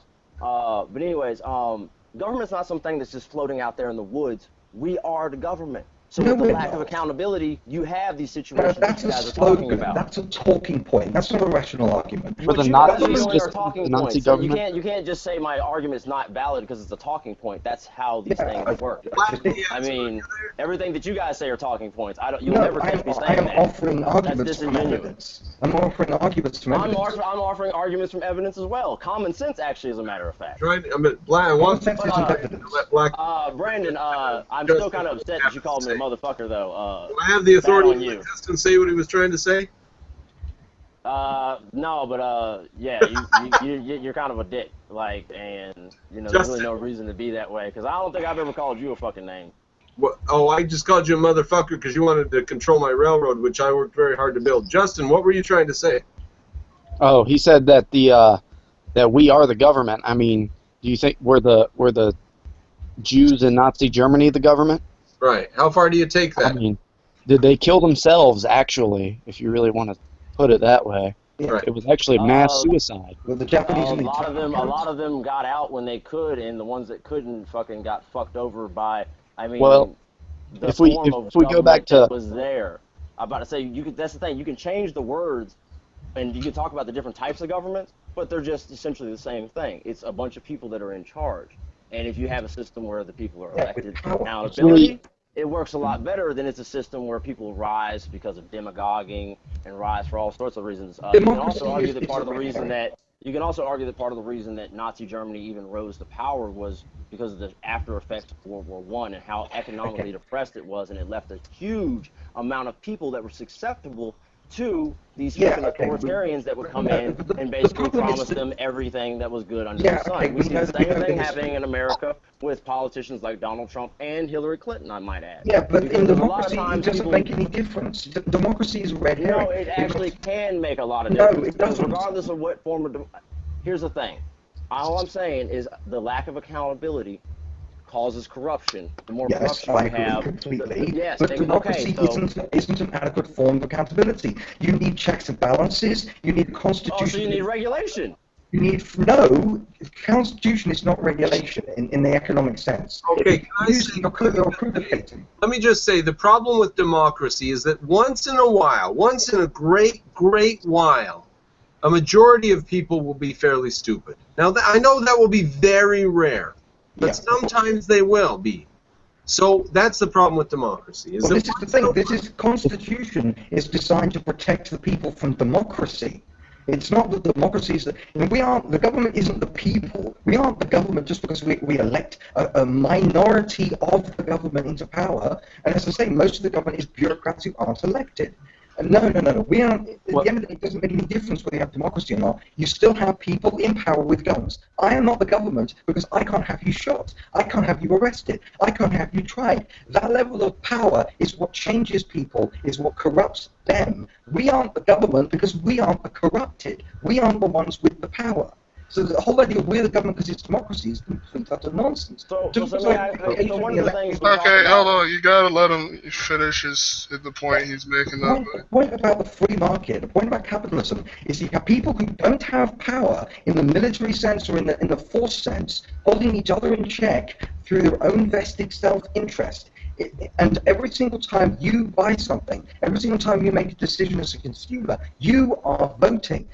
Capitalism is 100 billion times more efficient a form of accountability than the government. Because with the government, all you've got is every 4 years you elect a minority percentage on grounds that may not have any real accountability as far as economic affairs. Whereas in the free market, you've got every single person in society making thousands of decisions a day that directly impact on the fate of companies. You can vote a company out of existence. You try voting a party out of existence, yet same parties for centuries. Whereas when people decided they were going to destroy Blockbusters, they destroyed Blockbusters, a massive monopoly that was destroyed overnight because the consumer chose Netflix. You have far bigger, far more delicate, far more higher fidelity, far more greater detail form of accountability through consumerism and through the accountability of competition, which is 1,000 times more effective in the free market. Whereas the only form of competition you have in the government is two parties who constantly collude and agree with each other more than they disagree. That is infinitely inferior level of accountability. So I agree that the greater the accountability, the less the corruption. But if you just look at it objectively in terms of the issue with bureaucracy, the issue with elections, the issue with the free press, and the fact you have to have checks and balances in the Constitution to keep it in check, and you have a form of power which is visceral and forceful in the government, whereas you don't have that in corporations, in terms of the type of power, level of power, and degree of fidelity of accountability, the private sector is ultimately superior at reducing corruption than the actual government. The government is an inferior model of accountability. Okay. Now, who wants to go? Brandon, did you want to go? Or did Andrew? Okay, well, if there's someone who wants to reply, but I was going to ask Ed if you can give us in one sentence what was just happened there. So the government is incompetent at regulating. Well, the government, because it's the primary source of corruption, is the least qualified to regulate. The government can't control corruption. It is corruption. Here's where I separate. Okay. Because here's the thing. if the government's incompetent, it actually means we're incompetent because we're not actually the ones holding the government accountable. You know, and you said a second ago that we've had for Hold on. centuries. It's not Really? the Really? system. Okay, wait, It's an hold on. inherently bad system. Let's get like a little order up in here. So like, Brandon, you're like the host, so like you're gonna go, obviously. I want to finish, and then I want to say something. All right, go ahead, Mike. Obviously had different political political parties over the last like 300 centuries. You said centuries, so I'm assuming you're talking about multiple centuries. So I mean, yeah, if you go back to the early 1800s, yeah, there was Democrats and Republicans kind of forming at that like era. Yeah, you had pretty much the same it wasn't. Okay, wait. Yeah, because political parties evolve because we evolve. And we change and we adapt, and that's what actually has happened. That's the problem, is we haven't been adapting over the last 50 years. Everything has become essentially a political sludge, and it has been brewed to a screeching halt. And you know the ones that did that were the ones that wanted to create a monopoly so they could make as much money as possible. Right, so the reason why we have political stagnation we can adapt ourselves. I said the people were to blame. Edward, hold on. Vite's still trying to finish his thought. Are you done, Vite? Yeah, I got one more thing to add on there real quick, which was, so what happened when all these individuals basically driven by just sheer profit motive and not really caring about what was happening to society, or really they didn't even have to look at it because they were making that much money. Society is destroyed. How do you make inflation blew through the roof, and now inflation is a product of wait, Edward, hold on. Vite, finish. Okay, so like, yeah, so let's talk about like how many billionaires were around during the 1800s? Not many, because money wasn't that valuable. Because I mean, there's only so much you could. There's only so many horses and buggies you could buy in the 18th century. But nowadays, billionaires got jets. They got a lot of other stuff they can spend their money on.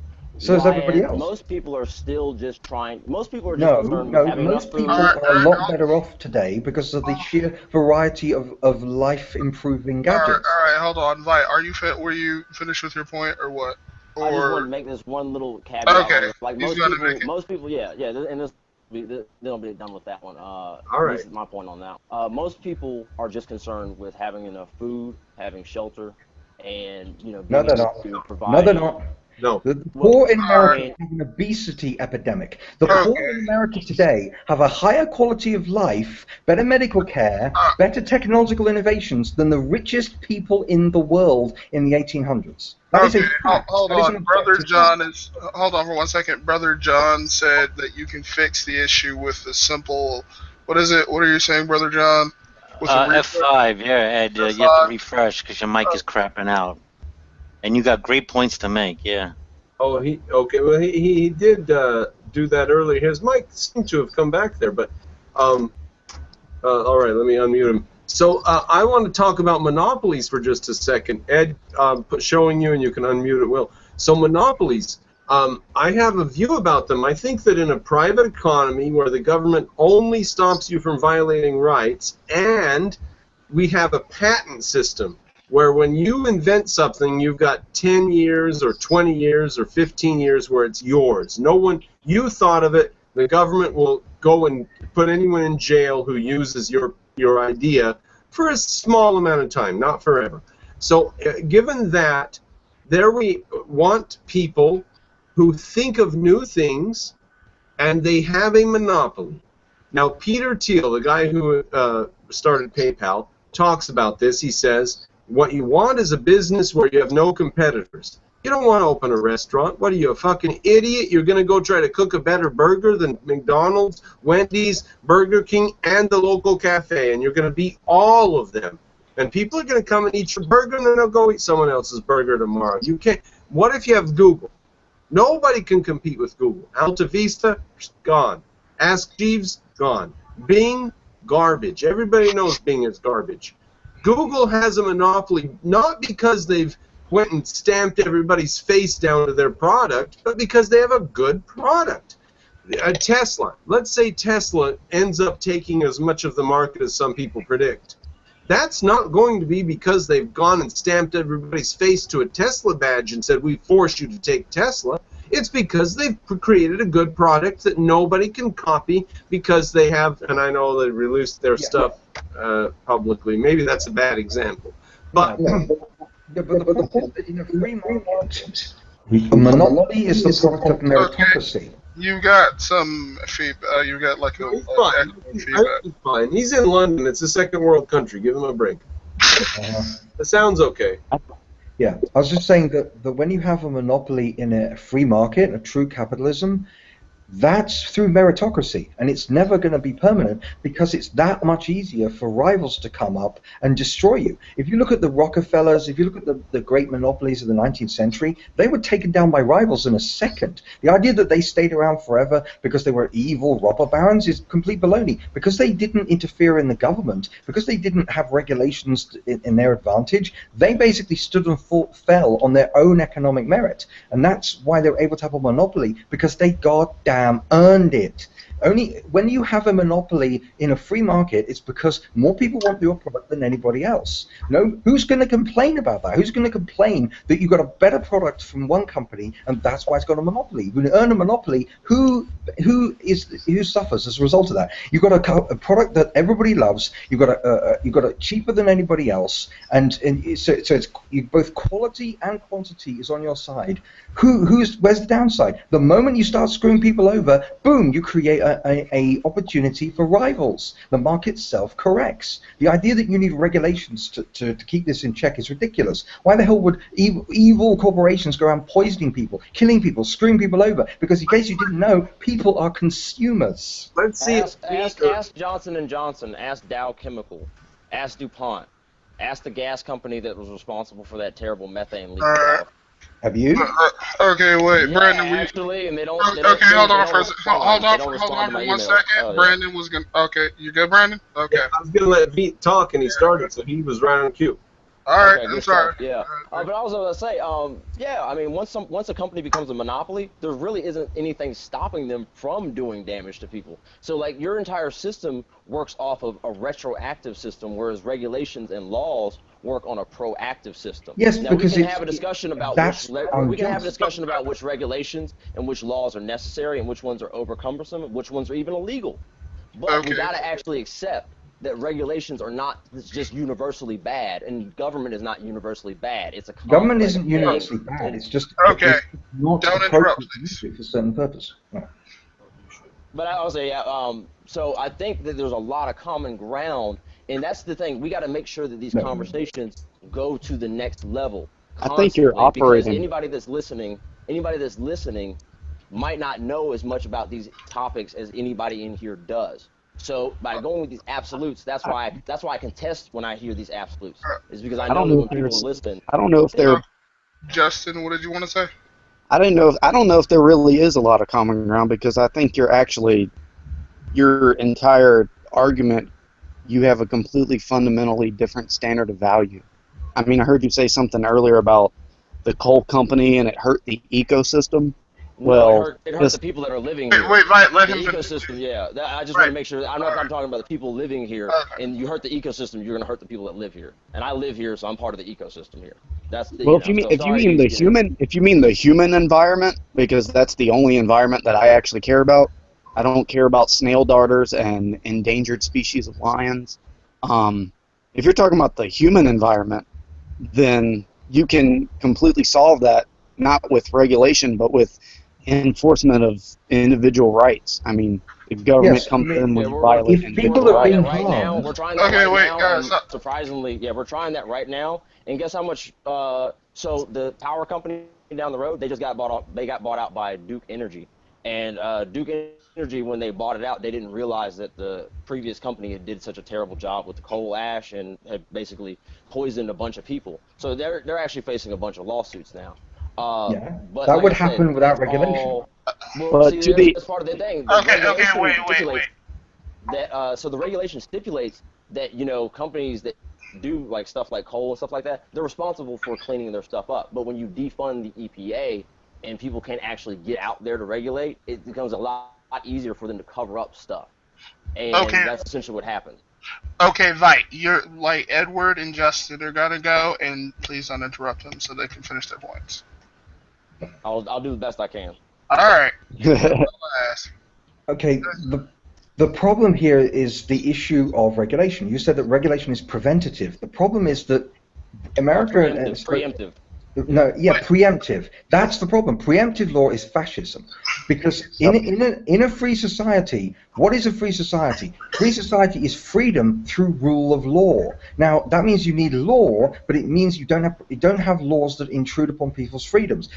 That kind of preventative, presumptive law is a violation of freedom. It's not the same kind of law that everybody else has. We don't have that kind of preventative law in us. We have a law that basically says if it's not explicitly prohibited, it is allowed. That is the kind of legal system that is required in a free society. The problem is that a lot of people don't realize what the legal system type is in a free society. You need one type of legal system for a free society. If you try to go for the other type, the intrusive type, the presumptive type, that you are going to violate these principles, therefore we are going to prevent you to do this, that the regulatory system is not in line with the type of legal system that is required for a free society. It's a completely different system. This is why when you read regulations, you're not reading a legal system like you have. You and I don't have to read pages and pages of law, do we? What we have to do is not violate explicit laws that everybody already knows about. The rest of the time, we're free to do what we want. The moment you become a businessman, you are the government's bitch. You are a bureaucrat's bitch. You have such a massive list, and how is that comparable to behavior in anything else? Why is it a businessman suddenly loses 99% of their freedoms compared to a free citizen? How is that justice? Okay, now let's let Justin do what he was going to say. Justin, want to add? Well, yeah, I was just going to say that if you make the argument that, in order to have capitalism, you have to have a government that protects individual rights. That's a necessary component of capitalism. But if you're going to make the argument that the government didn't enforce, the government didn't protect individual rights, that's not a failure of capitalism. That's the lack of capitalism. That's the government not enforcing individual rights. That's not capitalism's fault. Because regulations are like the welfare state, because we dealt with this yesterday. The welfare state, by taking over the responsibility of charity and compassion and voluntary moral activity, by making it an involuntary, soulless bureaucratic process, destroys the moral character of society. And regulations are the same thing. We used to have strong patent laws. We used to have strong I don't know what the technical term is, but people could sue companies a lot more easily than they can now. You used to have a lot stronger rule of law and a lot stronger individual rights, but when regulations come in, that basically makes it seemingly unnecessary that you have proper rule of law. Because you've basically got a pseudo rule of law. You know what occurs to me is what if, just as pops into my head as a fantasy, what if we could set up the rule of law as we saw fit from ground zero? And then I thought, Jesus, here comes the moon and Mars. What if a group of objectivists went and surrounded Elon Musk because he's going to send a bunch of rockets to Mars with people on them, he says. And what if we said, you can't let anyone else design the legal system. It has to be objectivists, or else we will assassinate you and everybody in your family, all your friends, and everyone you've ever met. So what if we really put him under the screws and said objectivists have to be in charge of the legal system? Or let's say maybe we could even argue him into it. He could be convinced, which is unlikely because he seems like a bonehead in some ways. But let's say we set up the Mars legal system. And it would be something like when you get there, you do your own thing, and there's going to be machinery and backdrop and infrastructure. There's going to be some minimum infrastructure per human life to begin with. But that's not unlike the Earth. There's a minimum infrastructure just provided by nature. We're going to be providing it. So it'll be a beautiful example of the law from the ground up, not only providing the protection for you to live, but also providing the backdrop of your existence as such, the machinery and infrastructure for it. And the legal, so what I'm saying is that, let's say the legal infrastructure fails on Earth, then you just go out in the forest and you grab a rabbit and you cook it and eat it, right? But what if the infrastructure fails on Mars? So it's much more serious. We cannot have statistic controlled economy failures on Mars. We're going to have a free economy where really, really brilliant, selfish people run everything, or else it could be a total disaster. Statistic failures on a foreign planet will not just be go in the forest. It'll be worse than that. Yeah. Well, I mean, I believe in rule of law. I want rule of law. I want more rule of law. That's the point. So you want more regulation? Pardon? Okay, hold on. Wait, finish your point, Edward, and Yeah, then just because I'm against regulation doesn't mean I'm for chaos, nihilism, or evil corporations doing terrible, evil things. I want those corporations held accountable to rule of law, not a bunch of goddamn bureaucrats. You have no idea the level of corruption, the level of economic sabotage that occurs as a result of regulations. And the EPA is a I joke. just told you It's about the always been a coal joke. plant down the road, Okay. man, poisoning my family. Like, of course I know about the level of corruption that this crap is. And the thing is that we are completely inept to do anything about it because we need accountability. Yeah, we need rule of actually get law. off our asses. We have to get off our asses and actually put ourselves on the line to get this shit changed. Because the way it is right now, we're not marching in the streets. Yeah, that's going to do a little bit of other stuff, but it's going to take a lot of block the creative road. ideas. And you know, and it really comes down to my thing about the government is not something that is separate from us. It is with us, and we are the government. Whether we like it or not. If we delude ourselves into thinking that the government is just this thing out there that has its, because there's people in government that are trying to do what, you know, good things, but they are way outnumbered. Name four. Okay, wait, what did you say, Justin?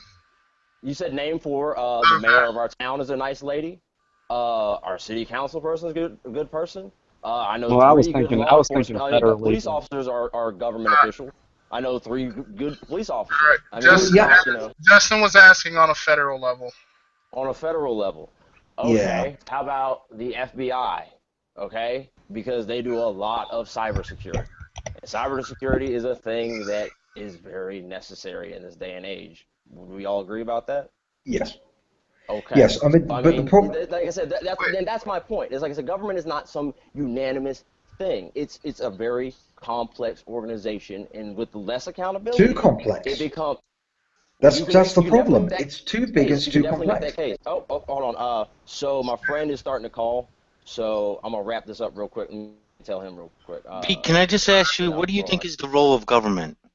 I think the role of government is whatever we decide the role of government is as people. No, that's why the Constitution. No, that's why the Constitution limits what the electorate can do. Okay, stop talking about it. Yeah. What were you saying? Go ahead, Edward.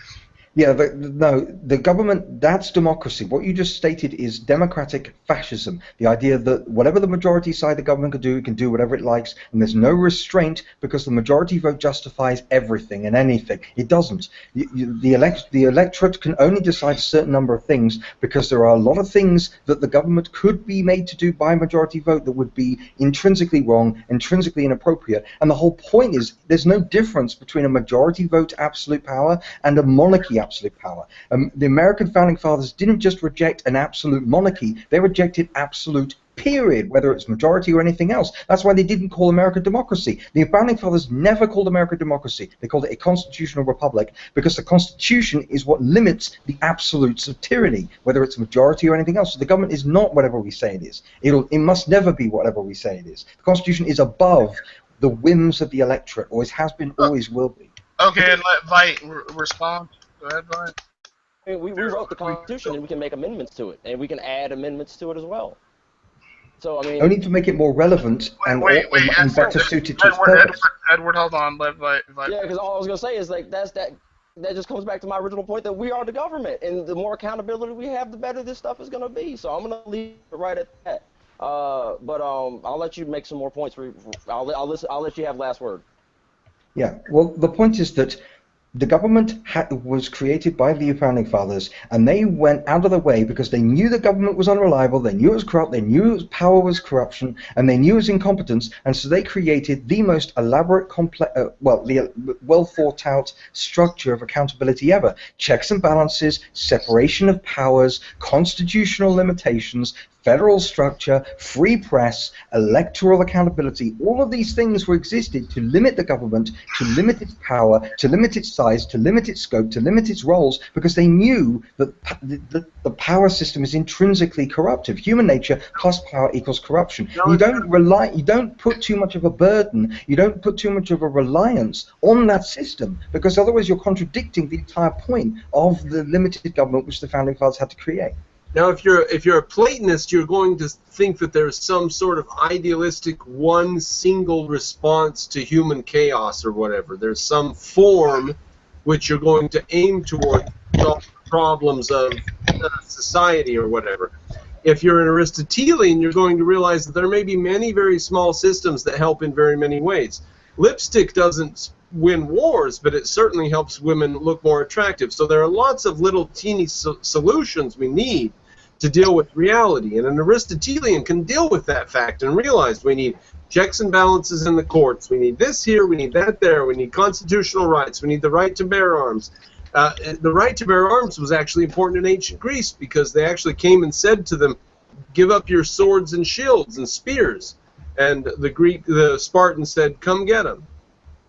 So these things are not just like a smattering of nonsense. They are principles built up in reality. And the Platonist can't see them that way. The Platonist sees one form of the perfection of how reality should exist. And reality itself doesn't necessarily have to conform to that, but they'll do everything to try to make it conform to that. The Aristotelian sees 1,000 problems, and potentially we might need 1,000 different solutions, but the answer is to let people find their own solution. You have no right telling someone else what their solution is as long as they don't hurt you.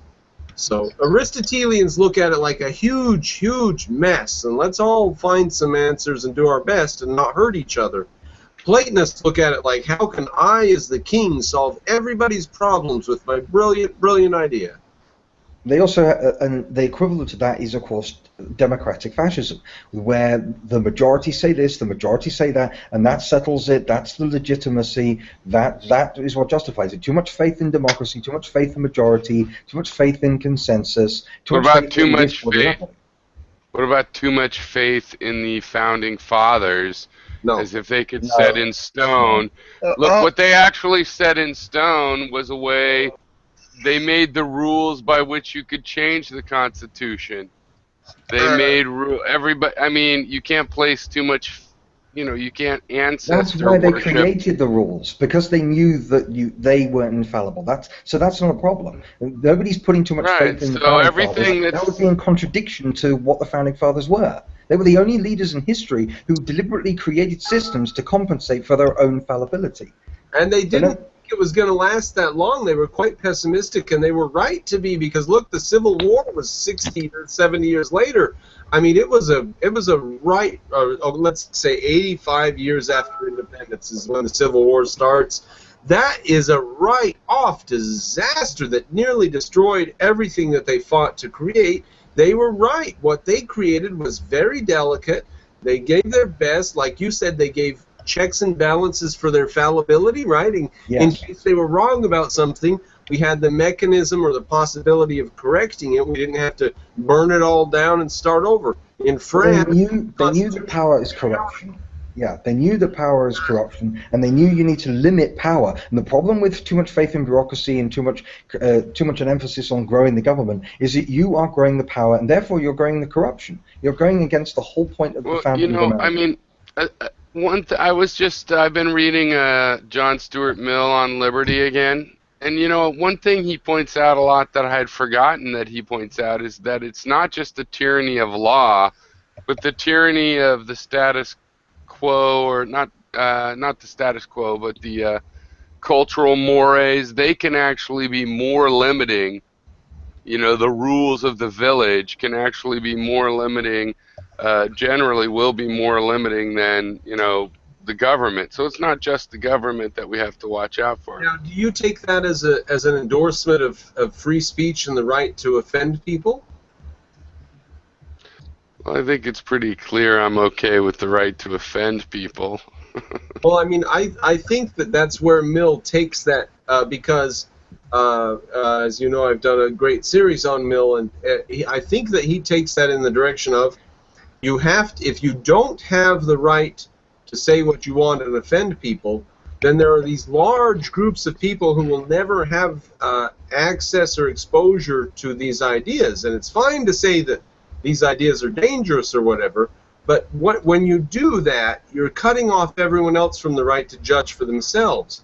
And maybe you're right, maybe you're wrong, And maybe it's better if they know about those ideas. Well, you know, when I was a kid, Brandon, it was more like if you said something negative about the president, or if you said America fails, it's a bunch of losers.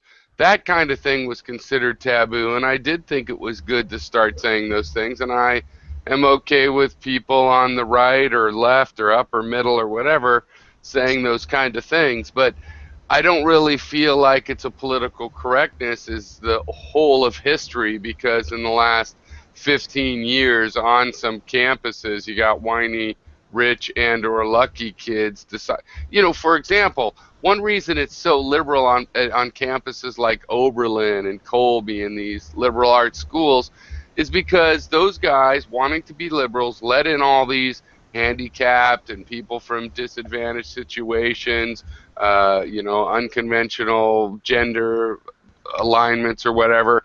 But they didn't change. It's not like they gave their estates to these people. So these people came in, and it's kind of like the rich people are slumming, but instead of going to the slum, they bring these people in, and those people feel like, yeah, this is liberal institution plantation still.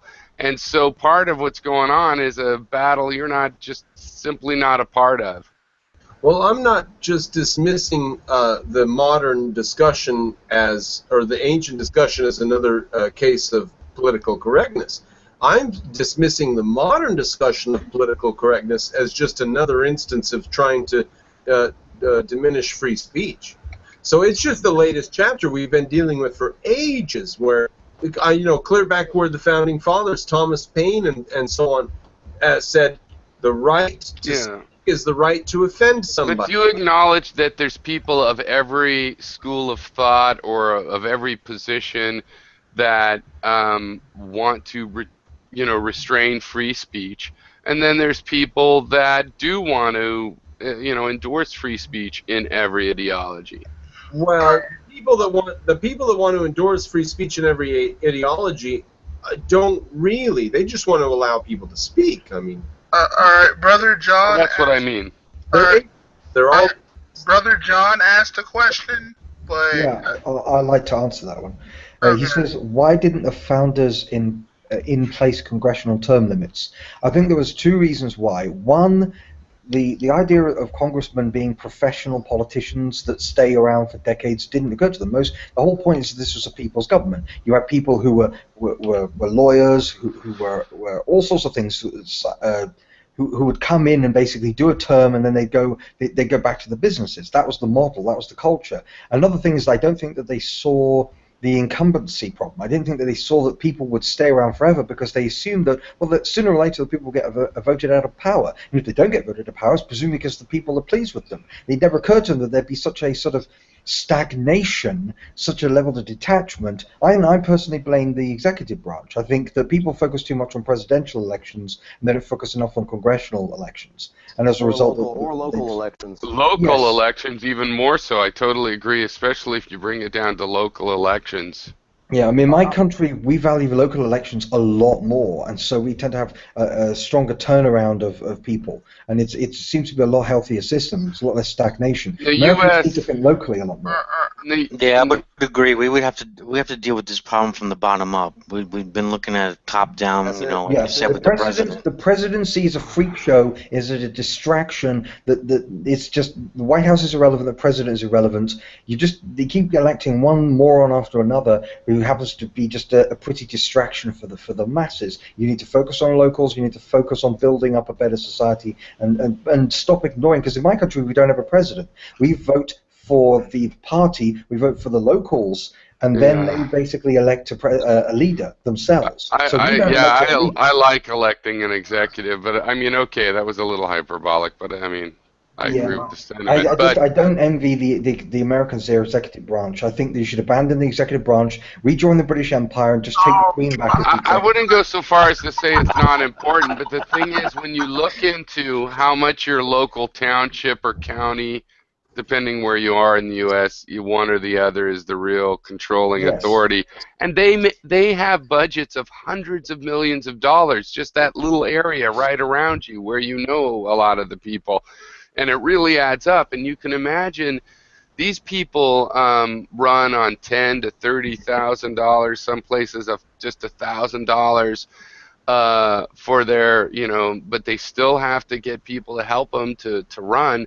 And yet there's hundreds of millions of dollars of government money. So, I mean, the corruption at the local level and the problems at the local level are actually, I think, worse than what you have even in Congress. And because you've got all these Americans who seem to think that, oh, if only we can elect Trump, that would solve all our problems. I mean, Trump's going to be in the White House. He's not going to be controlling everybody's local economic circumstances. Edward, you're having the same issue as before. So yeah, the mic's starting to crack again.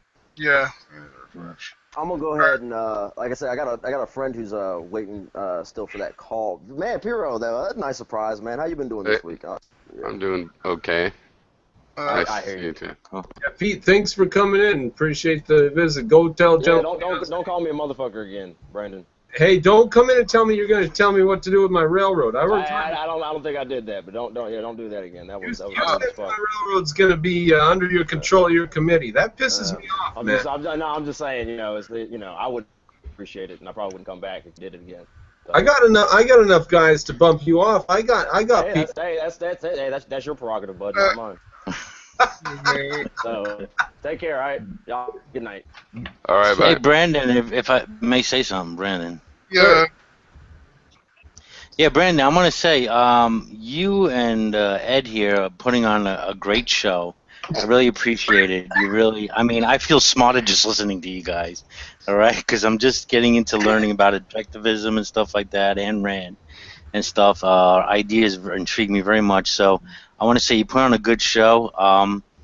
If I may suggest, you might want to change like your titles on your, on your video title. You'll attract more people who, might be able to teach objectivism to others, because it's a good topic, and there's nothing like it going on right now in the Hangouts. What do you? And so I just want to say you put on a good show, and I saw, unfortunately, from the get-go that you and Todd were not going to do it. You didn't have the same goal in mind.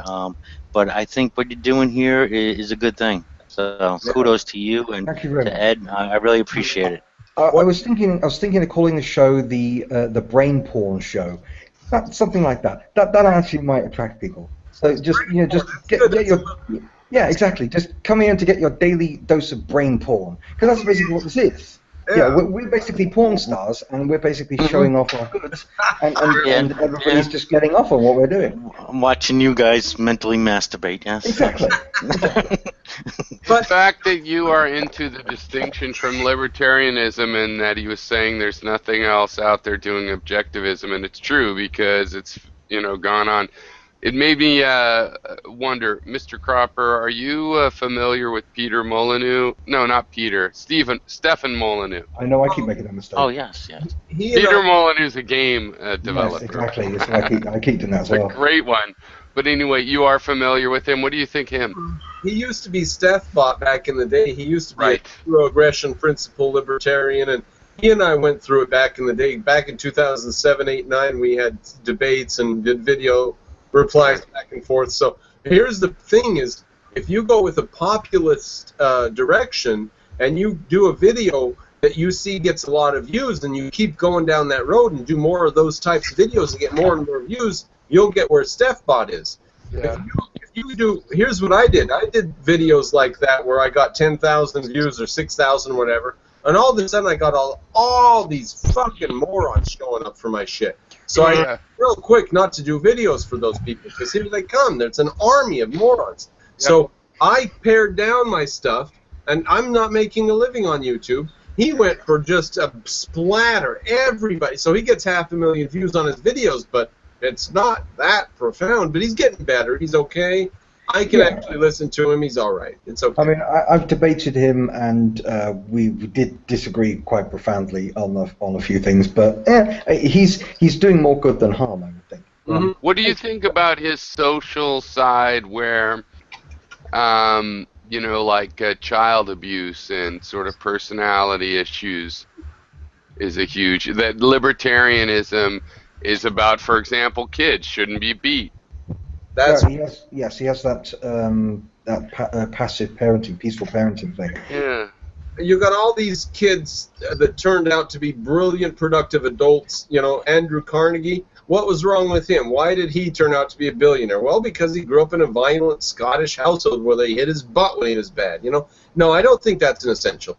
I don't think it's good for kids. I don't mind laws against it, but Right. blowing it way, way out of proportion. I mean, there are kids that come from violent villages where little children slug each other in the mouth every single day, and they grow up to be productive people at factories. You know, it's right. No, and it's always different. So I agree with you that it's, you know, case by case, and it can be a problem. There can be a cultural problem, and et cetera.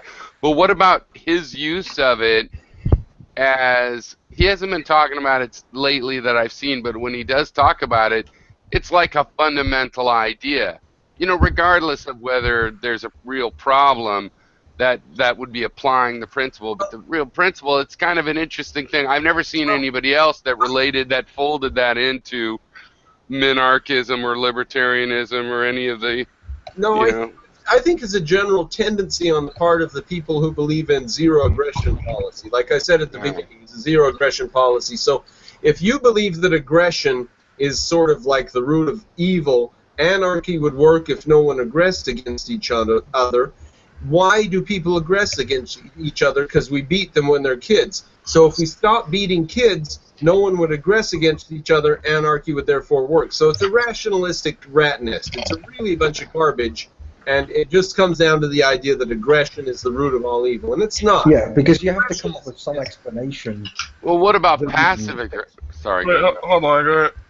Yeah, the problem with anarcho-libertarians and anarcho-capitalists is that they're throwing aside classical liberalism. Ironically, they're throwing aside what the founding fathers built. They're throwing aside the tried and tested principles of limited government. Just because limited government has a million enemies doesn't mean it's dead or that can't be salvaged. It's still a very, very valuable principle, but the problem is that when you have zero government, that creates even more problems. So in order to solve the problems of limited government, you're creating a million different problems, and that is why he keeps going down in these bizarre avenues and obsessions with different issues. Like it's testosterone, it's aggression, it's all a rationalization of minimal government. And when you see these people, you see anarcho-objectivists, for example. Like that girl, what's her name? The objectivist girl.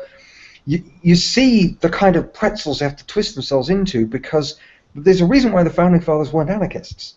There's a very good reason why they weren't. There's a reason why Ayn Rand wasn't. There's a reason why all these smart people weren't. And if you look at the people who are, stare at them really hard. You can see the twitching behind the eyes. There's something not quite right there.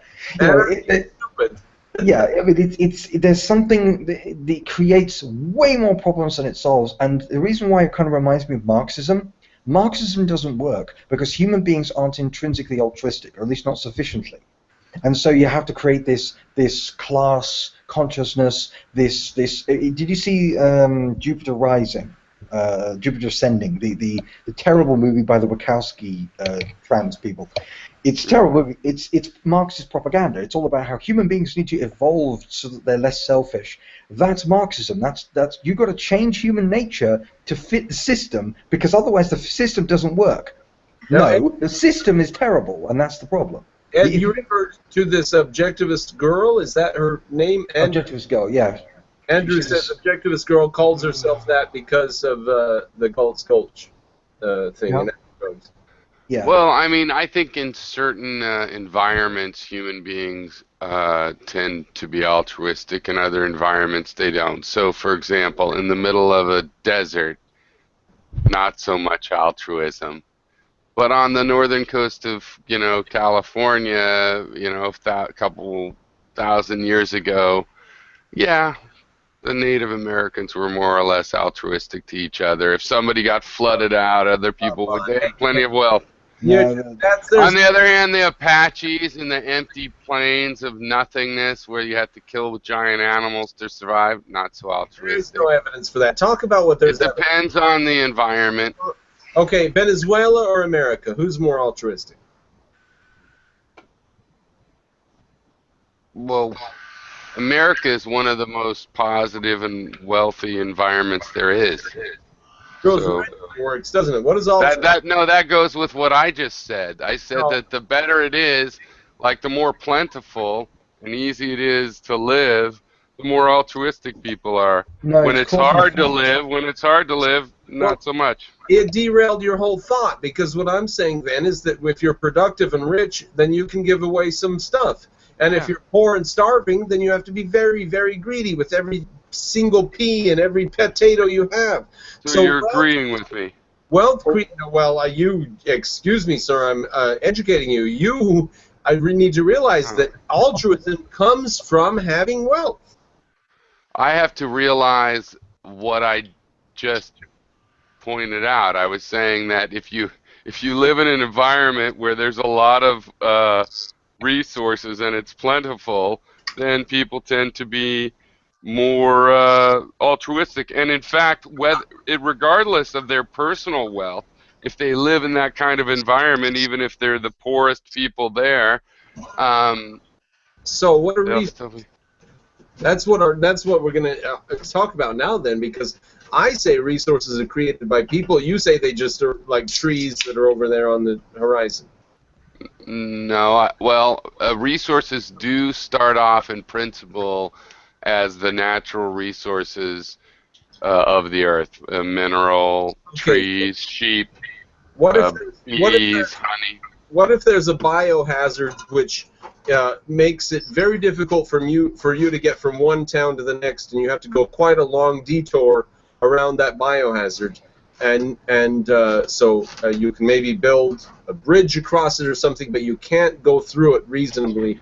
So the biohazard, by the way, I have to say, is oil. Is a large marshy area.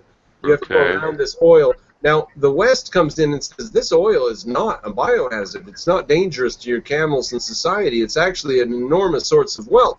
And there are these ignorant bastards who are riding their camels around it, trying to avoid it for years and years and years. We come in and we say, no, this can be used to drive airplanes and tanks and ships. So there you are. Resources are right in front of your face. There's no difference between a resource and a biohazard. They're the same thing.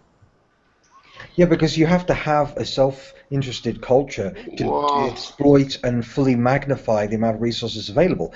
Altruism creates a stagnant society. Altruism creates starvation. Altruism creates primitive tribes, whereas self-interest creates the abundance that you can then frivolously spend away on altruism. Altruism is a luxury. It's an indulgence, yes. And it's one that goes against the very principles that created the abundance in the first place. That's the fundamental contradiction of altruism. I don't really believe there's an altruism like a selfless thing. I believe that when you have enough that you're not panicking about your own survival, there's an obvious benefit to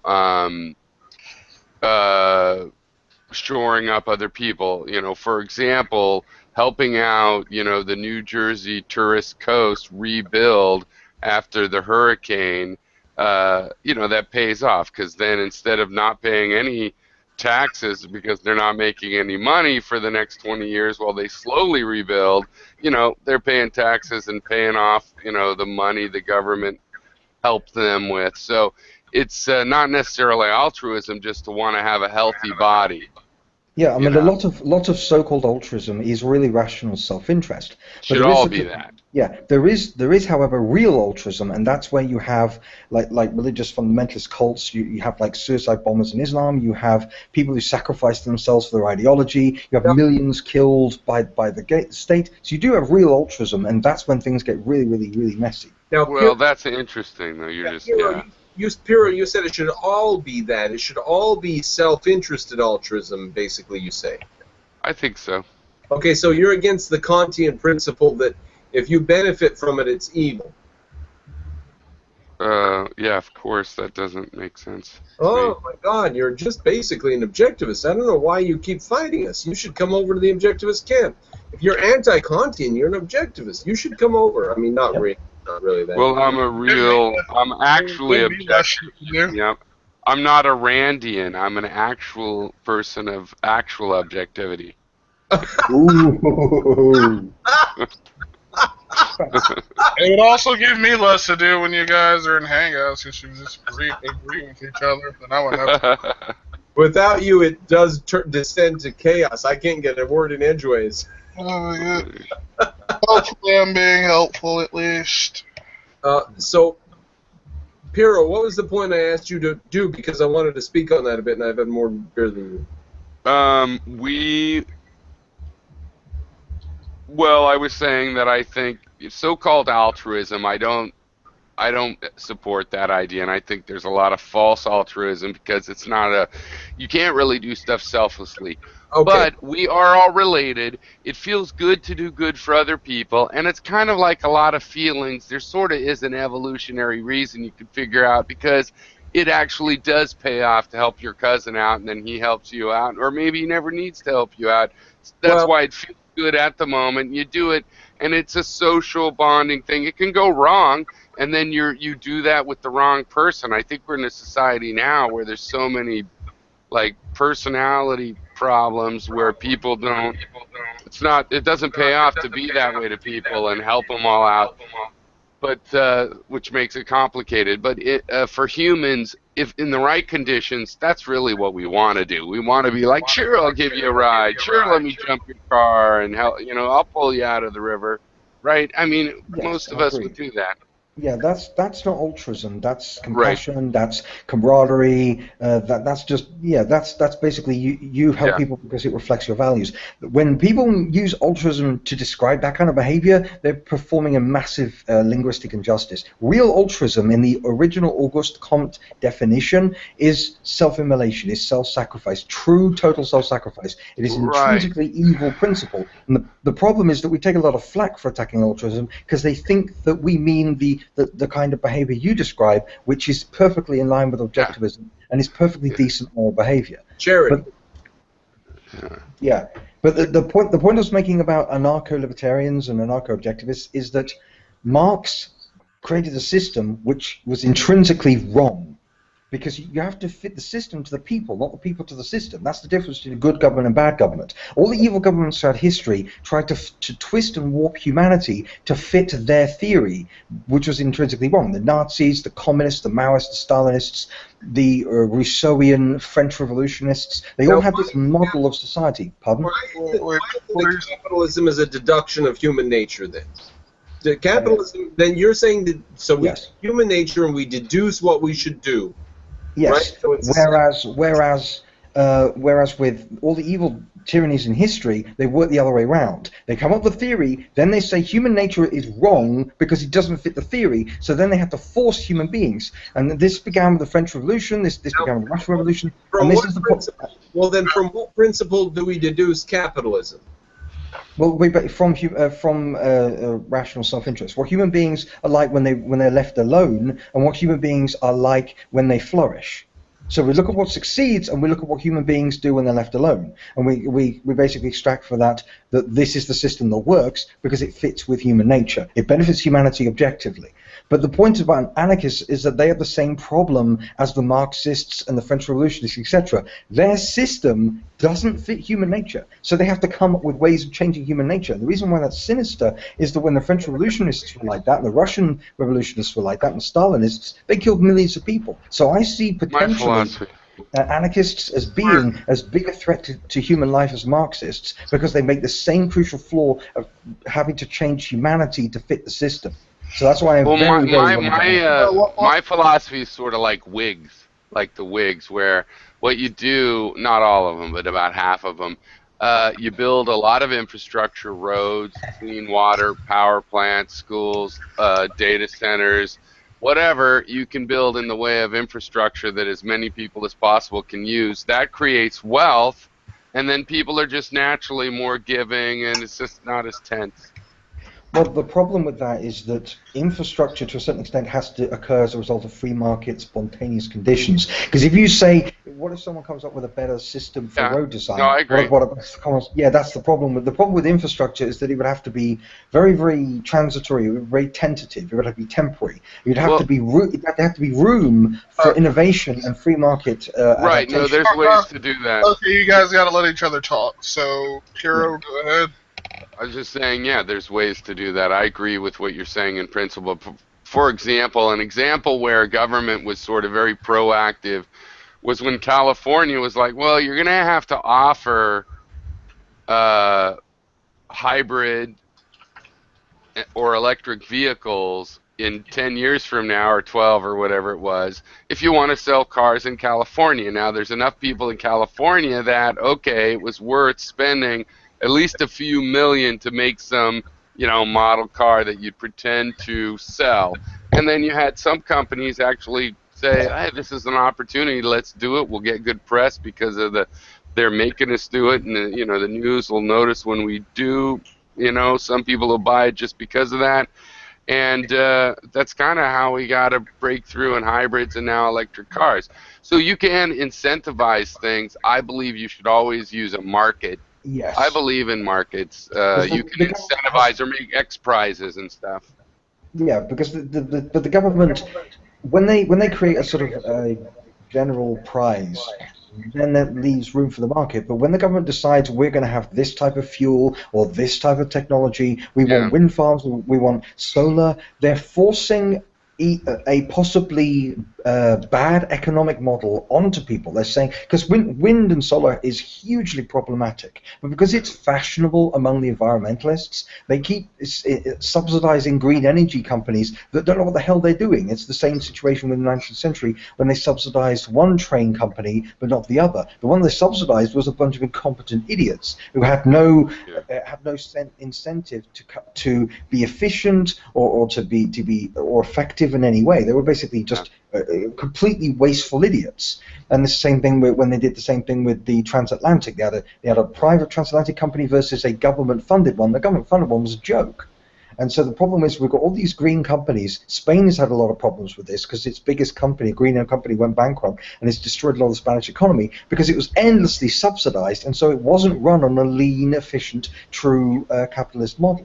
And so government interference, you could come up with scenarios where it could be positive, but it really screws things up because the government isn't going to be running according to the logic of the market or the will of the consumers. They're going to be working on what fits their ideology. Yeah, it has a mixed success. I mean, there's some examples where it worked out, but I do think incentivizing and also not leaving it to the government, because like I used the X Prize, and I believe that was totally private money. So you could do it both ways, but it's we don't have enough of that, and we have too much of the kind of heavy-handed stuff where the government wants to just spend $500 million doing a water project, which we know is motivated because of who's going to get the contract and stuff. It's not about the water. So yeah, the government is bad. I mean, I don't believe in principle you couldn't have a government that didn't make those kind of decisions with actual intelligence and not, but we've never seen that in the U.S. Well, this is why you need a separation of state and economics. That's not a negotiable position for objectivists. Also, I'm sorry, go ahead. I was just going to say. We're just saying that at the end of the day, the government has too many reasons not to actually operate in a way that makes economic or logical sense. I mean, they're governed by ideology. They're governed by the green energy. The green environmental movement is a fanatical cult. I mean, it's nothing to do with science. It's nothing to do with the market. It's not even what's best for humanity. It's anti-humanistic. And so when the politicians pander to these people, you end up with disastrous policies. So it's best to remove the temptation and just put separation of between the state and the economy. End of story. Non-negotiable. Absolute. Just stick it down. You solve a million more problems than you create. All right, Brother John, you wanted to add about altruists don't value their life as much as another. Oh, he might have stepped away. Well, yeah, sorry, I was AFK. No, I have nothing to add. Yeah, because he basically just says true altruists doesn't value their life as much as another. Yes, that's the problem. I mean, it's a really unnatural mindset, and so it has to be enforced via indoctrination, via ideology, via brainwashing. And so the moment you sell the idea of you succeed in selling the idea of altruism, you've justified huge government power, huge government intrusion, huge Orwellian psychological and linguistic control, because you have to counter human nature. Again, it's the same problem with anarchies, it's the same problem with Marxists. You have to build on human nature, you can't build on a theory. no matter how much you may love your theory. It's the same thing because we were talking about Stefan Molyneux. His peaceful parenting theory, he's obsessed with it. It's the be-all and end-all because he's also got another obsession that is a be-all and end-all of zero government. And so one obsession has to go up to another obsession. Does anybody watch Bill Whittle's videos, like his firewall stuff? He did this brilliant video where he said the love of theory is the root of all evil. And he basically says that is the greatest sentence in human history. And it is incredibly useful. People love their theories so much that they lose touch with reality and lose touch with human beings because they're not building the system for the people. They're building the system to fit the theory. Then they have to twist the people to fit the system. I mean, it's every dictatorship, every problematic government in all of history can be summed up by that term. The people to fit the system, not the system to fit the people. That's where the founding fathers were the greatest political thinkers of all time, is because they basically just tried it the other way around. And what do you know? It actually works. I think it's because they had intellectual humility. If you look at Jefferson and the rest of them, they kept talking about John Locke and Tom Paine. They built upon previous ideas. They built upon ideas that worked in history. They had humility, slow incremental improvement upon previous ideas. They didn't just come up with this brilliant theory like Marx did, and oh, this is so I'm a genius. This is so clever. This is scientific, and then bend over backwards to try to fit the system. So they were more cautious and more tentative. Alright, does anyone want to add to that point? No, I'm just waiting for Mr. Cropper to come back. He always has a way of keeping things going. Because I don't know any dirty jokes, so there's no way I can prevent dead air otherwise, unfortunately. I'm too polite for my own good. I've got some stuff I got to do on the side. That's why I'm not saying anything. Oh, well, I was supposed to be playing some World of Warcraft right now, but I find it's very difficult to do both at once. Here's a question for you. In the short term, do you think that Brexit decision is going to do anything for Britain, or is this going to be a couple of years before it matters at all? A couple of years. I mean, the left-wing media, the BBC, etc., are trying to make out that this is causing massive economic problems now, but that's garbage because we haven't even left yet. What's the media response is political. I mean, France is really, really getting nasty with us right now because they're very, very bitter about it. And there's lots of political shockwaves going all the way through Europe. And we've basically just given Europe a massive mindfuck. It's hilarious.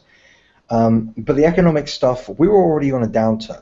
And what they're doing is they're saying, oh, well, it's downturning because of Brexit. No, we're already on a downturn. And you know, so it depends on who you ask. Some people are saying that the market's going up. Some people are saying the market's going down.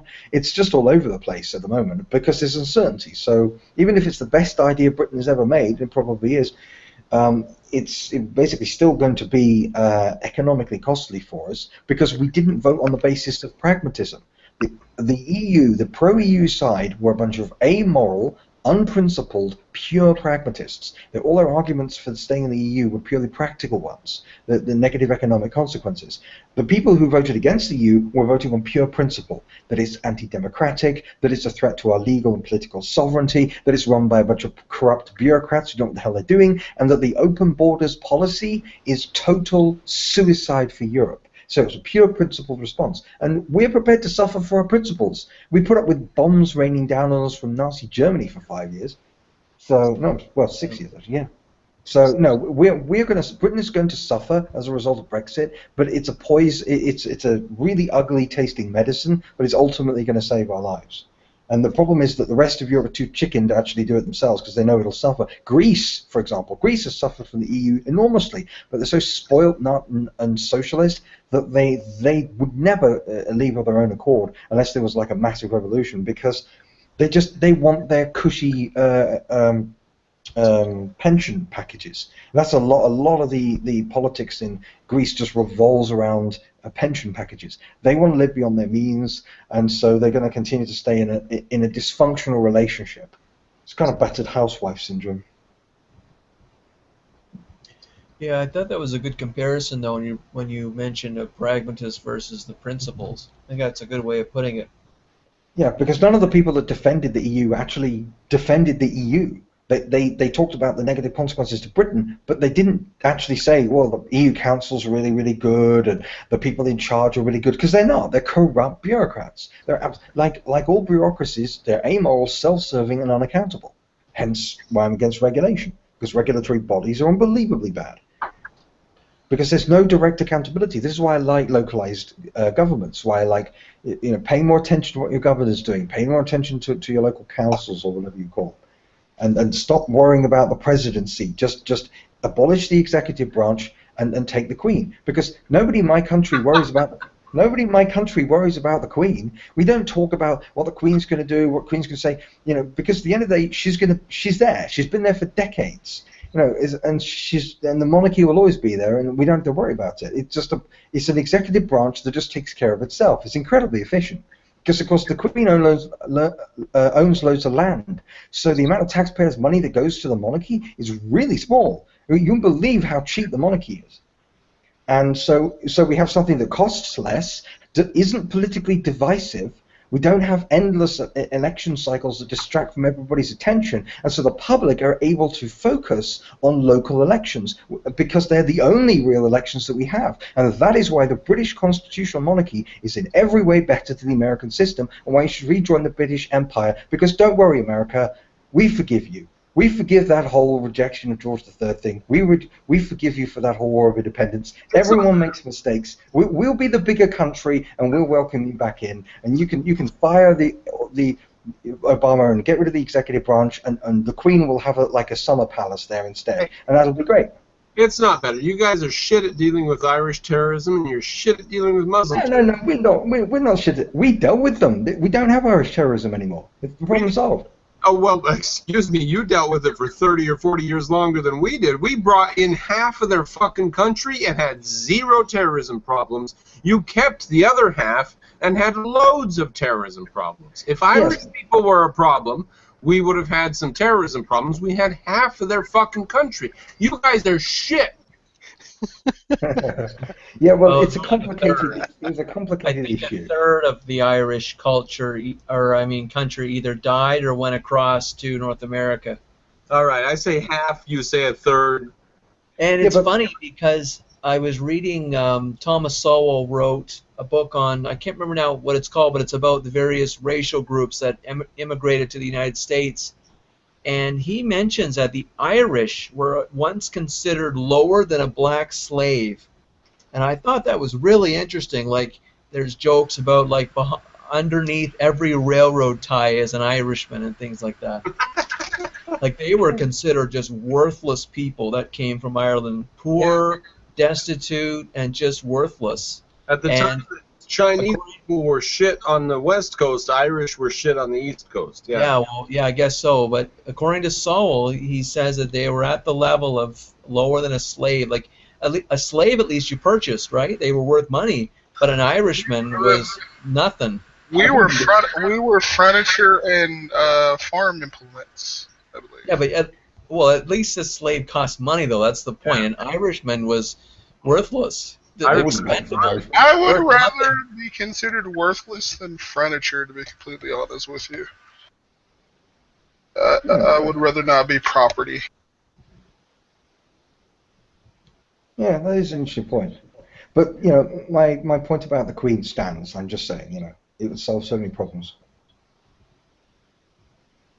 One thing Okay, go ahead, Andrew. I was just going to say, which might be a little bit of a different topic, but I think one thing that we should be very concerned about is when the government switches its role, and it has been, from being a dispute resolution to service provider. Yes. I mean, that is entirely the point. The government is supposed to be a referee, not a participant. And especially when they're providing things like entitlements. So now, like when you were mentioning about the Greeks, for example, if they're to provide these entitlements, then a lot of their voters are kind of captured, and they're going to only vote in people who are going to sustain and find a way of providing their entitlements. Yes, I mean, the whole system is intrinsically corrupt. Again, why we need separation of state and economics. I mean, the arrogance of creating such a system was mind blowing for the time. And Lyndon B. Johnson and the progressives and the rest of them, it's incredible how they thought that they could just throw aside 100 years of tried and tested limited government philosophy. Yeah, sometimes ignorance creates that sort of atmosphere. But if we did have the constitutional amendment that said anything that affects the economy is illegal, that would do away with virtually all of these problems that we're discussing here, there, and everywhere from several directions. Yeah. Like, for example, Ayn Rand said that there should be possibly, she said, I'm not an expert on zero taxation governments, but one thing you could do is have a lottery, and people would buy lottery tickets, and you'd give 10% of it away and keep 90%. And that would compete with private lotteries, so I wouldn't allow that. Just as an example, anything that competed in the private economy, I wouldn't allow. The government could only take stuff from voluntary contributors. Yeah. Well, this is the problem. I mean, this is why I don't buy it. Whenever the left complain, like the guy I was debating with earlier, he was complaining about crony capitalism, but the problem is that the solution to dealing with crony capitalism is really simple. As I say, it's the separation of state and economics. But the left will never ever suggest that. No matter how much they complain about crony capitalism, I don't buy it. They're just creating a bogeyman for political purposes, because they want the one solution that would definitely solve the problem. They wouldn't suggest, because it would destroy their power base. They wouldn't be able to use the government to buy votes anymore, and nobody votes left wing unless they're being bribed, basically, or unless they're true believers in the ideology. And there aren't enough of them in America. They don't seem to realize that the regulations open the door to crony capitalism. They don't seem to get that what they think is a problem, crony capitalism, is actually a consequence of their own system. Yeah, it's astounding. Yeah, it's their creation. It's not in the nature of capitalism. Capitalism is just freedom. They are the ones who introduce the controls with their desire to fix things. Yeah. I mean, they think that regulation is how the heroic, beautiful, perfect government comes in to stop those evil corporations. But how do they explain how it is that a lot of the early regulations were campaigned for by the corporations? They wanted these regulations. Just like before, when you guys were talking about water, I don't know why, when he's asking you where'd you get your water from, I don't understand why people think that water can only be purified and distributed by the government. I don't understand why that's. Yeah, well, when you had that water crisis in Flint, Michigan, what did people do? They resorted to private water companies. They got bottled water. Yeah. I mean, the private sector is what bailed out this system, because this system wasn't a private system. It was cronyism. There's hundreds of companies that sell spring water and all kinds of different water, all kinds of pop or soda. And you don't have any problem with them. Yeah, and when was the last time there was a massive crisis with bottled water? It's because they keep each other in check. I mean, that's a perfect example. The Flint, Michigan water was a municipal monopoly. And so, of course, it was going to be corrupt, because it's not going to be run, because if for-profit was the problem, not rationing, because it was rationing that was the problem, not for-profit, then why is it that all the for-profit bottle companies, of which there are so many, don't have this kind of problem all the time? When was the last time you saw a bottle of Evian that was yellow? I mean, it would never occur. So that argument is so bizarre. Another funny part of all that is, though, they were trying to ban water bottles, I think, in certain places. Yeah.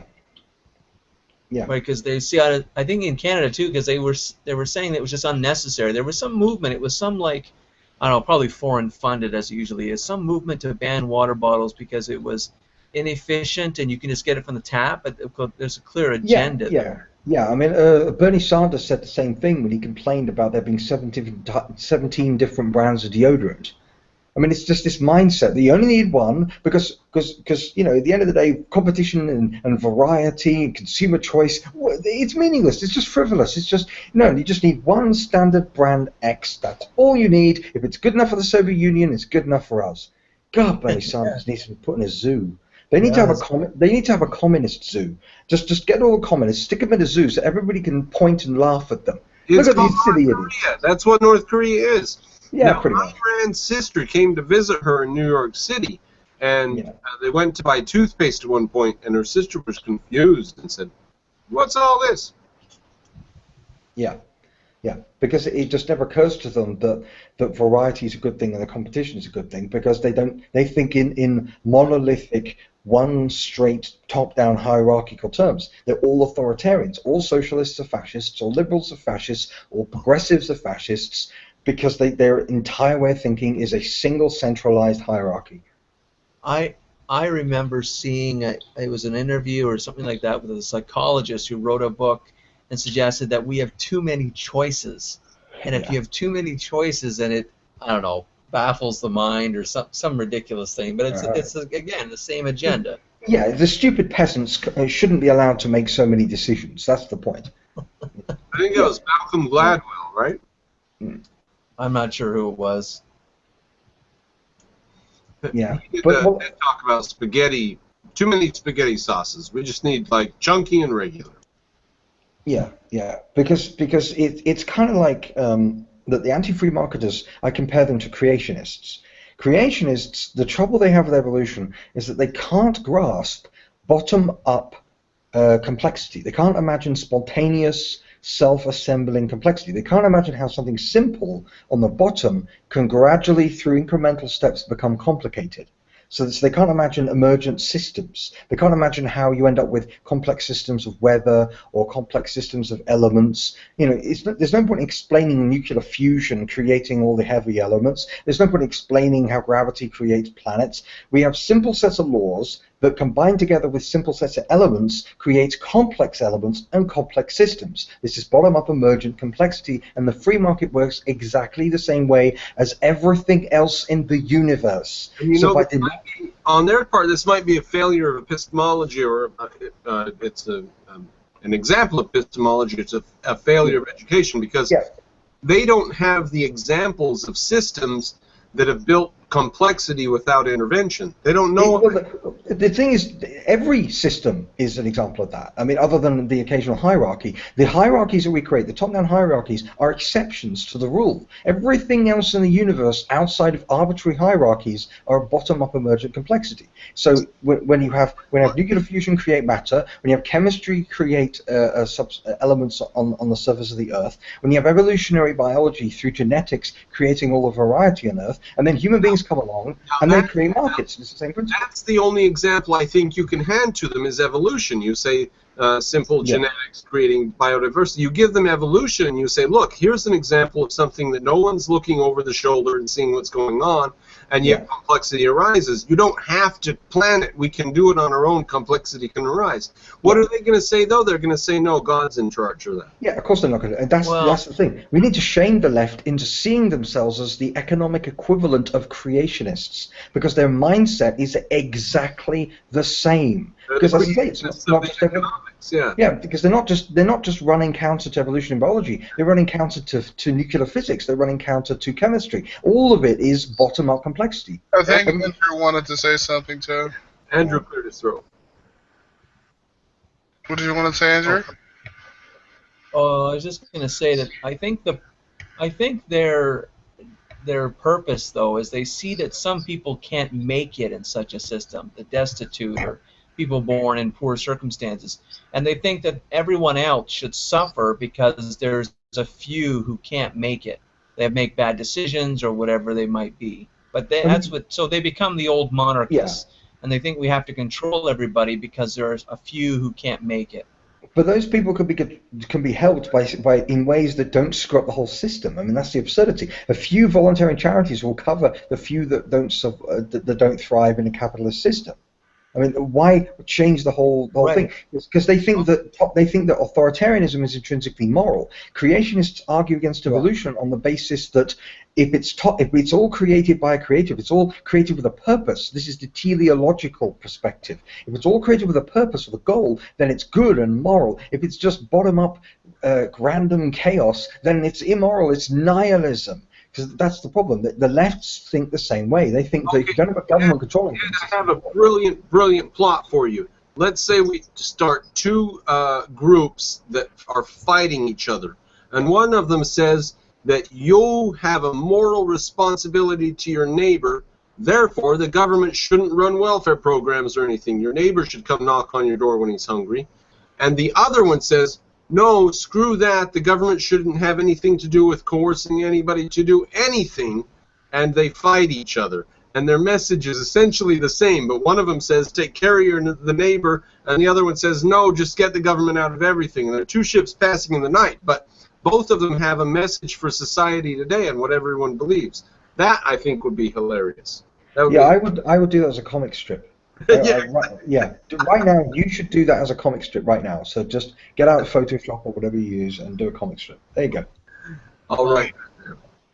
Because that's what we need. We need people that can do comic strips. We need people that can do articles. We need people that can do dirty limericks and all sorts of things. We need lots of different creative talent, all sort of pushing towards the same overall philosophy. Multiple cultures, one philosophy. That's the kind of because the left think you can have multiple cultures and no uniting philosophy, and that's what causes societies to disintegrate in Europe. So I'm writing down pre-antagonistic philosophical teams, which would illustrate opposite points of the same issue. So we would basically be putting out people who are arguing the positive and negative of the same issue, and both of them concluding that they're both concluding the government shouldn't do anything. It's up to individuals. Yes. That's brilliant. Well, it's just different emphasis. I mean, that's the problem with libertarians. They emphasize the removal of government too much. They don't emphasize why. They don't emphasize what kind of vacuum you create and how to solve the issues of what happens with that vacuum. Because, I mean, as much as I hate the welfare state, the problem is that if you just took away the welfare state today, huge numbers of people would suffer. Because the old 19th century voluntary infrastructures aren't there anymore.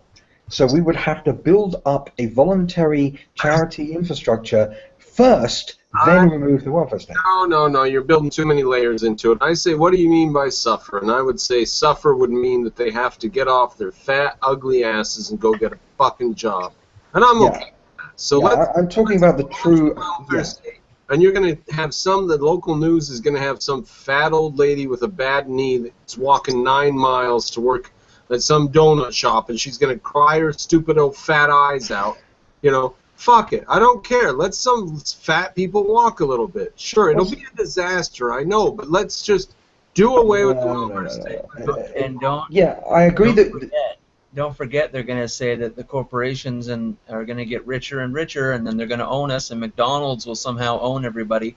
That's another strange thing, a strange view, that they fear the corporations more than the government, because somehow McDonald's will get tanks together and take us all over. It's like out of a Brave New World novel or something. I don't know where that fear comes from. They project, because they're authoritarians. Everyone on the left is a fascist. Or the Koch brothers. The Koch brothers are going to come and get you, Mr. Cropper. They're gonna force me to live my own life and not be told what to do by the government. Oh God, no! They're gonna liberate me from statism. They keep saying that though. Like all kinds of left media will say, "Oh, but the Koch brothers purchased something." It's like, what the hell does that have to do with anything? Like, it doesn't matter. Well, this is the point. I mean, you're worried about Koch brothers owning shares in things more than you're worried about drones that can kill you from the sky. Amazing, absolutely amazing. It's classic Freudian projection. They're projecting on capitalist society what they themselves would do, because they themselves would come and starve Mr. Cropper and kill him and rape his mother and sister, and that's what they want to do. They're saying capitalism would do that because they're projecting their own philosophical shortcomings on capitalism. This is how you can tell they're all fascists, because all their arguments are projections of a fascist psyche. Fantasies. Yeah. So every argument they've got against our perspective is ammunition for me to use against them. Every single time. I just build up more and more of a picture of how messed up they are. I should mention, this somewhat derails the conversation, but I heard that Amazon is being allowed to try their shipping drones out in the UK. Yes, yes. They've been wanting to get their drones together for So you're ages. going to get a little flying helicopter that's going to drop off your book for you at your in your driveway in the UK. I think that's pretty awesome, Yeah, actually. it was because we don't have this paranoid fear of drones. I mean, America, there's a lot of anti-drone paranoia. I mean, I can understand because obviously who'd trust Obama with the remote control car, let alone a drone? But at the same time, we don't have this anti-drone thing, and so yeah, we'll try it. What the hell? It's only Amazon. I don't see Amazon creating a one-world dystopian government somehow. For us, it's a result of giving the control of the airspace to a government agency. We said no free people could decide on what goes on in the air, so the government has to control it. And now here we are, holding back progress and destroying Yeah, the betterment of and our this is why Back to the Future 2 was not accurate. If it wasn't for the left, Back to the Future 2 we would have had flying cars, we would have had everything the way that and it would have been great. You know, I mean, it's just instead we've got nothing. We've got absolutely nothing. Not even the proper, not even the shoes. We don't even have hoverboards. In 1910, the fastest automobile in the world went about 70 or 80 miles an hour. Does that remind you of any automobiles that you've seen lately? Yes, It's all of them. 105 years later. We can't drive any faster. Give me a fucking break. Jesus Christ. Well, I think it's a safety thing. I mean, Oh. with automated cars, we Why could is it a probably go to safety 300. thing, though? If it was up to capitalism, our cars would go 500 miles an hour and nobody would get into a car that wasn't safe. Yes, but at the same time, there's human error factor. That's the problem. There is a physical limit of human reflexes, and so the solution is automated cars. I'm a great believer in automated cars. I'm looking forward to because that's capitalism solving the problem yet again. So yeah, we will be able to have 500-mile-an-hour cars, but we're going to have to wait for the automated cars to become the norm, and because at the end of the day, human beings can't be trusted with cars anymore. They're just too fast. They're just too dangerous. Yeah, and the environment too. You're not thinking about the environment. No, I'm thinking about human environment. The environment doesn't exist outside of human context. McDonald's, because you know that people at McDonald's, because anyone who works for McDonald's are non-human, they're lizard people, and Yeah. they have no problem poisoning people to make money because when they have their shareholder meetings, the CEO proposes to the shareholders, you know, we could save a lot of money if we poison people, and all the shareholders are like, oh, that sounds great. Yeah, of course. That's true. Every time you turn the corner, capitalists are poisoning and killing people. That's how they make money. Yep. Yeah, exactly. I mean, if it wasn't, Yeah, look if it out for was- those corporations. Yeah, yeah. Because I mean, the one thing the corporations depend upon is a bunch of people who can't buy their products. I mean, that just really helps them. Yeah. It's kind of different from a totalitarian society, which doesn't ever kill its people and is always very nice. No, exactly. I mean, a dictatorship killing 1 million people, that would make a huge difference because. Well, don't forget what that other guy said. The government's accountable. Oh, yeah, of course. Yeah, of course. Anytime we I mean, say, Putin look, is you so something bad to the accountable. government. Yeah, all And those then it's like, oh, I'm lazy, sorry. stupid, corrupt, vodka-swilling Russian idiots are really holding Putin accountable. Yep. Yeah, that's Good government. for it, too. The magical power of elections makes all the difference. Yeah.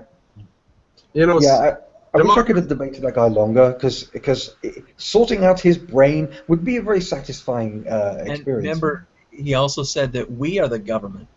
Yeah, So that all of a one is. sudden, one of us Yeah, be like, I don't hey, have I'm the, taking over. I'm gonna change things. Yeah. Yeah, I mean that's the problem with the we are the government thing. It defies the whole point of America. America was built on the recognition that the government can't be trusted and so has to be maintained and restrained as much as possible. Way more than human beings. Most of the Constitution is not about human beings being the people being constrained. It's about the goddamn government being constrained. That's the whole point. That's why the Constitution says the government can't do this, the government can't do that, the government can't do that. In recognition of our liberties. Our liberties dictate the government's restrictions. But yet somehow, despite the fact that the government operates in exactly the opposite principle to human beings and human rights, we are somehow the government. We are something that's the opposite of us. yeah, we've got to do a little discussion. I don't know how serious you were about that Queen thing, but Oh, I'm completely serious. I have to be responsible and go to bed pretty soon here. But that's definitely on the on the board for very near future Well, hangout. I've worked it all out. It would solve, because basically what would happen is America would join the Commonwealth again, and you'd be like Canada and Australia. You'd have the Queen on the money, you'd have the Queen on the stamps, and then the Queen would occasionally visit, and that would be all your executive branch, and then all of the government outside of the monarchy would be decentralized, and the monarchy really has no power. We'd have to kill the And Queen first, 'cause we can't have living people on our currency. If you're alive, can help. on our currency.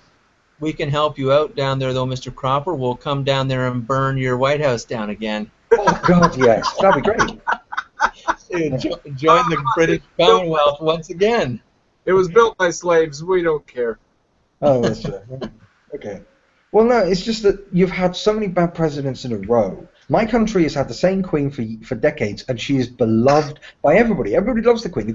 If the queen had approval ratings, they'd be in the 90s, 90% or something like that. I mean, massive, massive amounts of. But imagine the difference. Pardon? Michael Jackson had a pretty high approval rating. So does Madonna.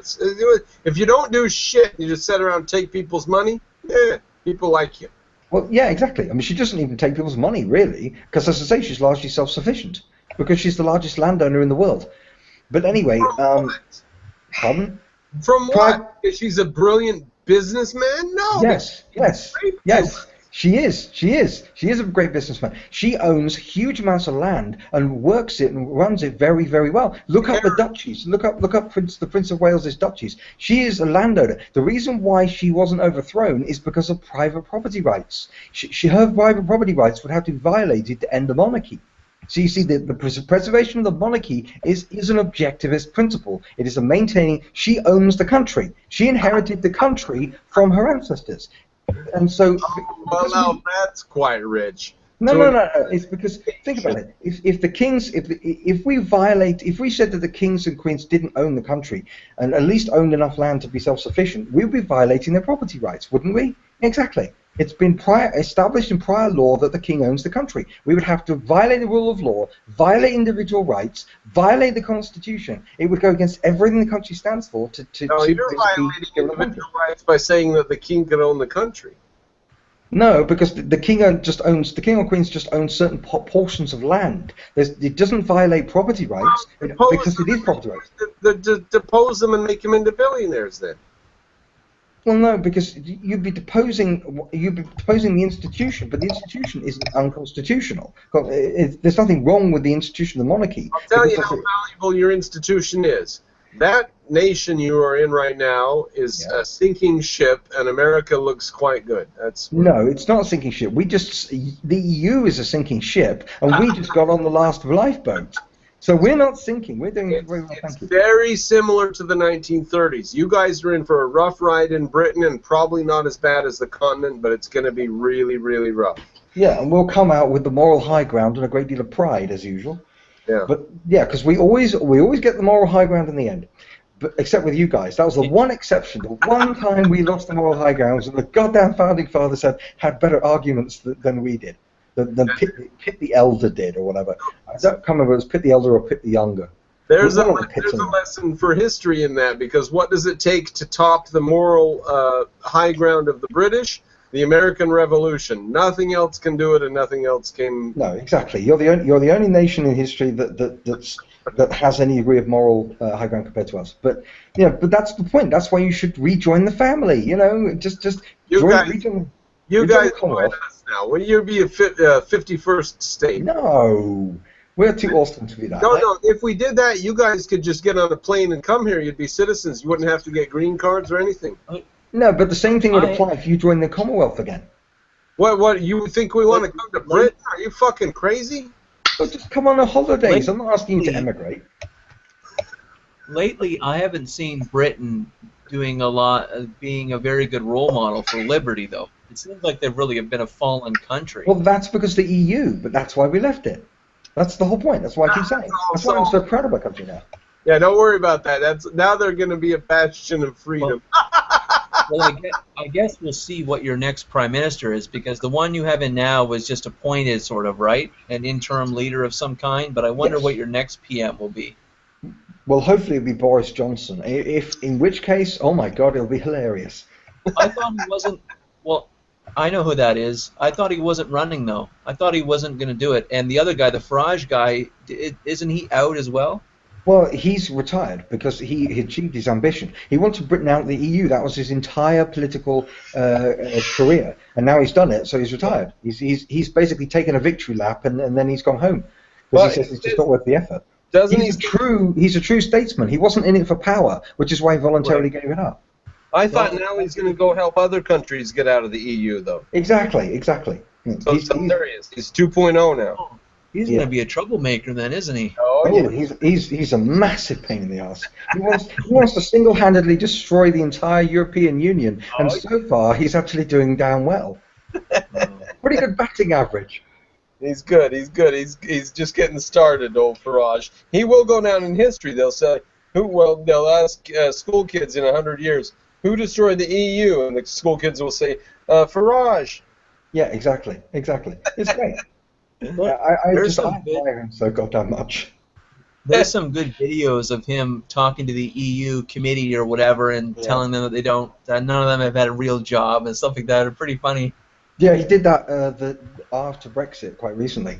But I mean, there's also this other guy who works with him, a bald guy, really good sort of presentation. His stuff is amazing. His lectures, he talks about on such consistent principles. So we do have some giants. We do have some great people. It's just that we have a butt ton of goddamn socialists and goddamn liberals who are just living in a fantasy world. And it's going to take a lot of Muslim terrorist attacks. It's going to take a lot of collapsed economies within the EU before they admit they're wrong. At least on those two issues. The problem is they're wrong about everything. So it's going to take a lot of disasters, and that's the problem. That's the problem with the left.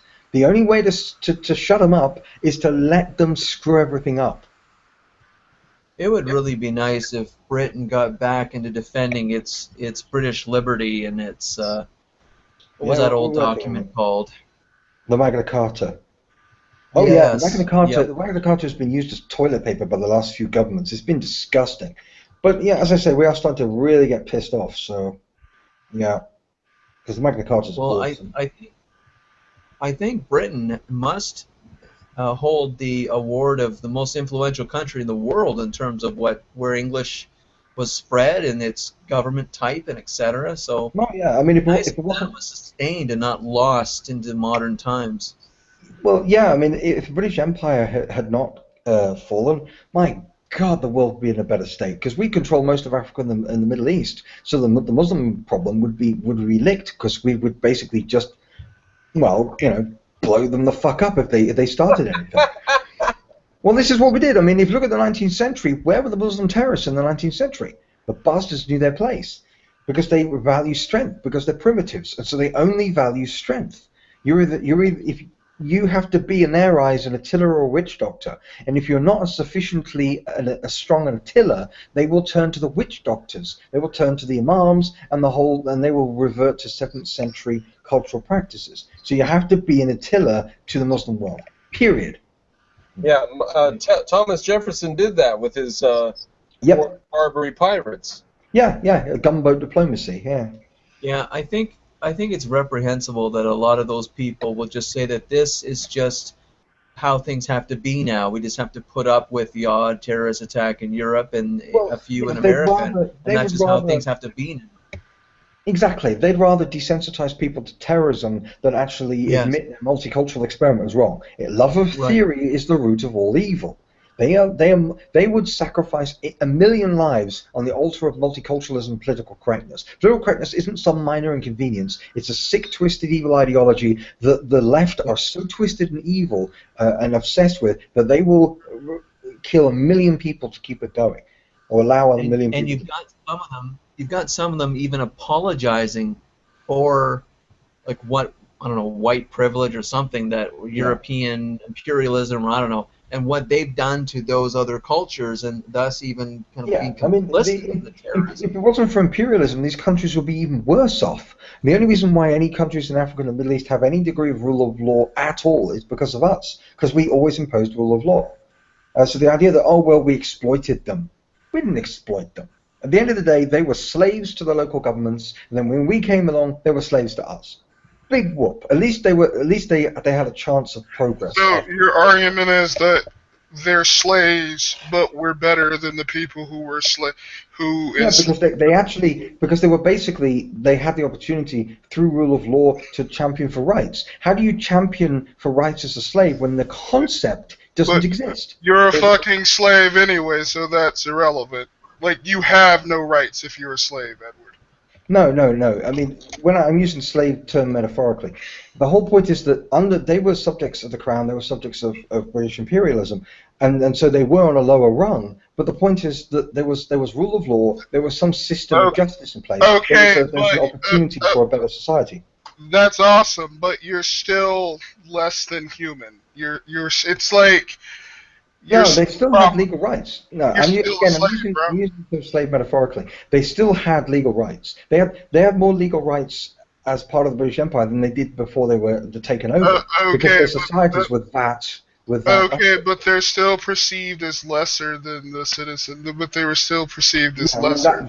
That was because of the prejudices of the time. If we had the British Empire today with the same sort of egalitarian attitude that we have today in terms of equality, then it would have been amazing. They wouldn't be enslaved, and they wouldn't. No, they wouldn't. They would be as a lesser people. I think the point is that a slave under a system of law has more rights than anybody in Soviet Russia or Nazi Germany.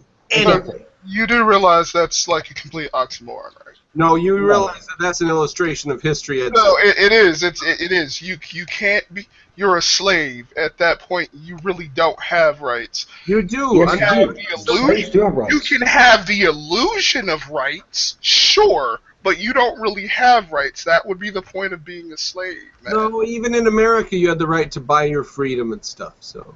Yeah, there was different gradations of slavery. Yeah, you bought freedom and thus were no longer a slave. Yeah, but you had the opportunity. There was a way out. In some societies there isn't. In some societies there is. There's forms of slavery better than others. Just think of the caste system in India, right? There's no way out. If you're born in a certain bloodline, you are screwed. And the caste system in India is worse than slavery in America. And it wasn't as easy. It's just and it wasn't that easy to buy your way out. Yeah, but it was possible. And that was only certain parts of the country anyway. That didn't for the entirety of the country. I know. But in ancient Greece, it wasn't even racial. In ancient Greece, it was purely economic. There was no. But I'm not talking about ancient Greece. I'm just saying that slavery doesn't mean the color of skin slavery. Slavery's possibly in some areas economical only, and in America it was a mixture. It's bondage. Even a lot of people who came over to the New World in that time were indentured servants. They couldn't buy their way, so they were bonded. Slavery has degradations, right? So we kind of have to make that distinction of what we're talking about here. Yeah, I mean, the point is that with rule of law, there is hope, there is the potential for peace and order and progress and rights, but you have to have some sort of language, conceptual framework to even think about freedom. Whereas if in a lot of parts of the world, they can't even contemplate freedom. So you have to start somewhere, and Britain is about laying the groundwork for other forms of progress to come afterwards. We didn't invent every form of liberty and every form of rights. We just laid the groundwork to allow for that. Whereas all the other societies in history, the reason why they never came up with equal rights for women or equal rights for minorities or anything else like that, and the Muslim world still hasn't got anything like that, is because they never had the framework of rule of law. A slightly different conversation on slavery. I never understood why the deep, why it matters so much in America, because there was far more slaves that were sent to South America and the Caribbean than the United States, and yet the United States seems to hold the world's greatest concern for slavery in its history, and yet it seemed to have some of the lightest experience in it. Politically manipulated white slaves. Because the people who were here who were slaves have descendants and shit. They still have descendants in South America. No, it's because of... Yeah, but that's in South America, and we're not talking about South... But they don't have at all the South America. Yeah, the difference is white guilt is a powerful political currency, and it is used and exploited all the time by the left in particular.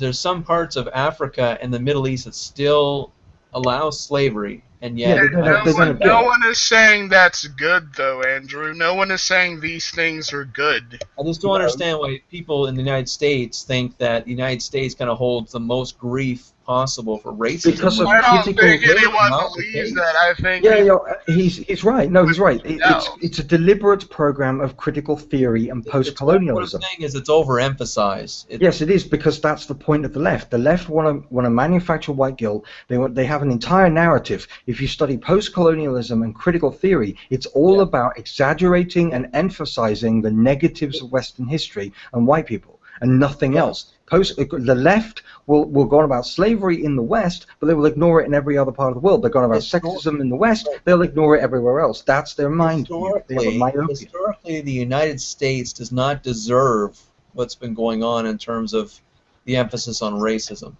No, it doesn't, but it serves a political purpose. It gives BLM power. It does. Like, there's been a lot of racial issues here, from the Irish to the Chinese to black people. Like, yeah, there's a lot of racial problems that have happened here. Are there racial problems other places? Sure, but that doesn't mean we should be like, well, only a little stuff happened in America. Like, that's No, but the point is that no other culture in the world feels that kind of guilt. I mean, every other culture in history has had slavery, and only Westerners have an enormous amount of white guilt. This is why they're allowing Muslims to come in. This is why they're allowing Muslims to steal and rape, and the response from the progressives is to apologize to them. That's the power of white guilt. It is incredibly powerful. In Europe, it's even worse. Look at the Germans. The Germans have more white guilt than you could possibly imagine. Many of the politicians are even on record as saying that if all white people were wiped out in Germany, it would be a good thing. It would be payment for the Holocaust. That's how they think. Don't underestimate the power of white guilt. It's the most powerful political tool in the West today. I guess that's another parallel too, because the modern Germans are nowhere near Nazis, so why would they feel historical guilt for that? That's why they feel guilt, because they're so far to the left. Liberalism is about white guilt. It's about manipulating white people by guilt through the privilege argument, white privilege and that kind of thing. It's all about a privilege hierarchy, an oppression hierarchy, a victim hierarchy. Everything is seen in cultural Marxist narrative hierarchical terms, and so the entire left wing is built around victim and oppressor. You are either a victim, in which case you have a privilege position within the left-wing culture, or you're an oppressor, in which case you need to be guilted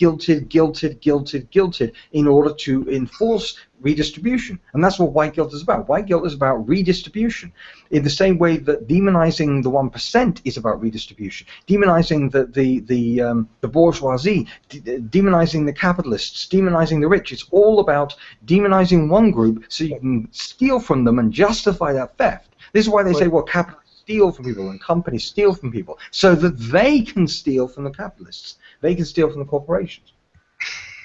Rationalizations. The irony is that condemnation seems to work best on those who least deserve it. Well, that's why it works best. This is the same thing with feminism. I made this point. I think I made this point earlier. The moment I realized that feminism was a con was when I first saw a feminist lecture a room full of skeptics and atheists. We're talking like upper middle class, liberals, beta males, intellectuals, the least misogynistic people in the world. If there's rednecks on one end of the spectrum, these people are on the other within cultural, within America. And yet this feminist was lecturing them about how sexist and racist they are. And I realized the reason why she was lecturing them on their sexism is because as they're the least sexist, they're the most sensitive to accusations of sexism, and so that they're the most likely to capitulate to every petty first world problem demand that the feminists make. And that's when I realized feminism was a racket, and the same thing applies to everything else on the left. They go after the least sexist people and the least racist people because they're the most sensitive to the accusation. If they actually went up to a real racist and said, you're a racist would say, so what? When you go up to a person who isn't a racist and accuse them of being a racist, they'll shrink away and say, whatever I need to do to assuage my guilt. It's like the Catholic Church, guilt manipulating people. It's just a trick. Yeah. well, it certainly manipulates people who actually have a conscience and would consider the accusation, but people who actually would deserve a title like racism, they don't even give a shit. Yeah, it's the conscience, but no self-esteem. But they're going after people with no self-respect, no self-confidence, but can be easily manipulated because they're good people, but they're good weak people. They're not objectivists. They don't have self-interest. If you tell me that I need to be guilty, I feel guilty for something, I'll tell you to go screw yourself. Not because I don't have morality, but because I have a morality and self-interest. So I'm not going to get used and abused and manipulated by a bunch of charlatan socialists and feminists and black supremacists and all the rest of these scumbags who just want to steal from you. At the end of the day, again, the whole thing is white guilt as a way of rationalizing theft. Because it's all leading to reparations, you know that, right? It's leading to a white skin tax. It's back. As loud and obnoxious as this can be, at least there's all kinds of voices that push all this back, and there's some kind of... Yeah, but they have to go up against the media. They get declared racists and bigots and all the rest of it. And so this is what happened with Gamergate. Gamergate was all about pushing back against corrupt journalists and these feminists who wanted to make these crappy games and foist them on the public with bogus positive reviews, and the whole thing was a corrupt relationship. And all the people in Gamergate who fought against it were all smeared by the media. Well, first they were smeared by the feminists as sexists, even though most of the journalists who were criticizing were men. And then the media came in and took the feminist line and basically said, "Oh, Gamergate's all about online harassment and they're all sexists and stuff." Even though a huge percentage of Gamergate were males or were non-whites, they were just regular players who were sick to death of it. Oh well, Brandon Cropper is leaving us. So do you want to wind this down or do you want to keep going? Yeah, I was just going to ask you. I think you're 5 hours ahead, so. You must have gotten up at like 5 or 6 in the morning to join these hangouts? Yep, I've been up all night. So yeah, it's 7 a.m. here. So yeah, it's 2 a.m. here, and I'm not sure if Cropper is an hour behind me or if he's the same time. I'm not sure. I think it's about 3 a.m. here. I'm still here. I'm just trying to wind up my business and go to bed because I'm being fairly irresponsible. So. Yeah. Well, should we end it? Should we end it here? So we end with you leaving. Oh, there we go. We could tie it up with me being responsible. There we are. All right. Yeah. All right. Thanks for coming. I'll try to do one tomorrow night, but if I do it tomorrow night, I'll likely abandon it early. If I don't do it tomorrow, it'll be a couple days. So see everybody either Saturday night for the usual or Sunday in Piro's room. I'll do one Saturday night. That's for sure. All right. Okay. Bye-bye. There we go. Right. Thanks for coming, everybody.